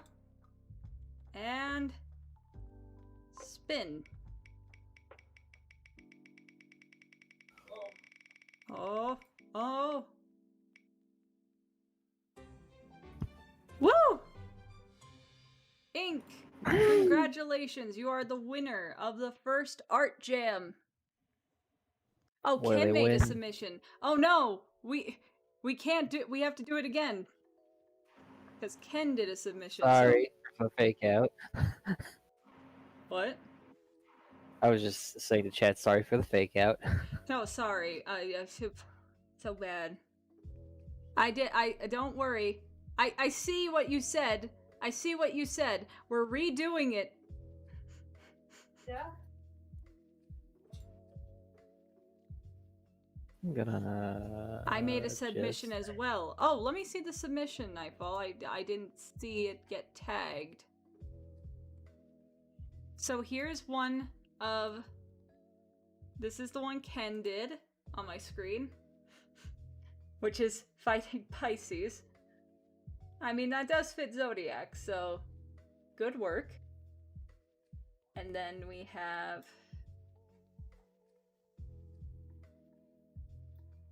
Nightfall did a drawing during the stream, and that's very nice. Alright, so...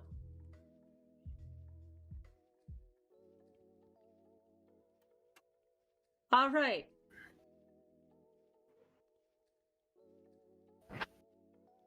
There we go. Now we will spin. And...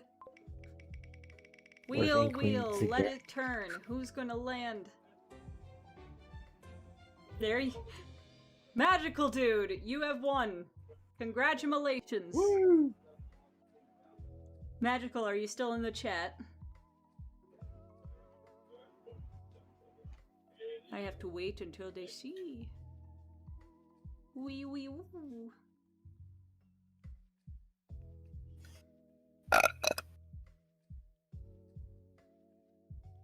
That's a very odd way on how it stops. How is it odd? It just landed in near the end of the thing.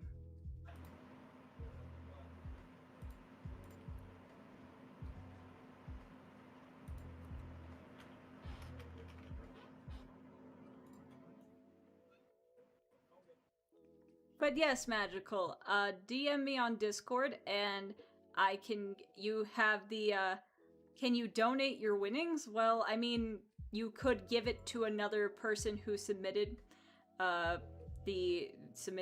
the jam. Because, well, it's an Amazon gift card, it's not cash.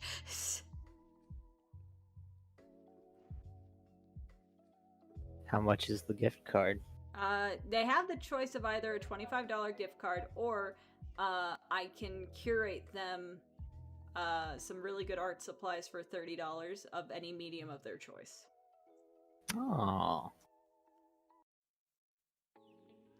that's nice. It's okay, Golden. You are a person who works in the dead of night. You deserve your sleepy times. But yeah, Magical, if you want to give the prize to someone else who submitted, you are more than welcome to.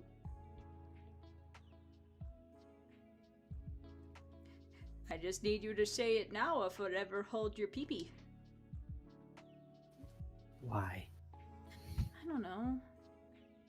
Oh, hey, okay, so Magical has picked Ken. So Ken Zio of Dragons, you are the winner of you have been chosen to win the prize by our jam winner Magical. So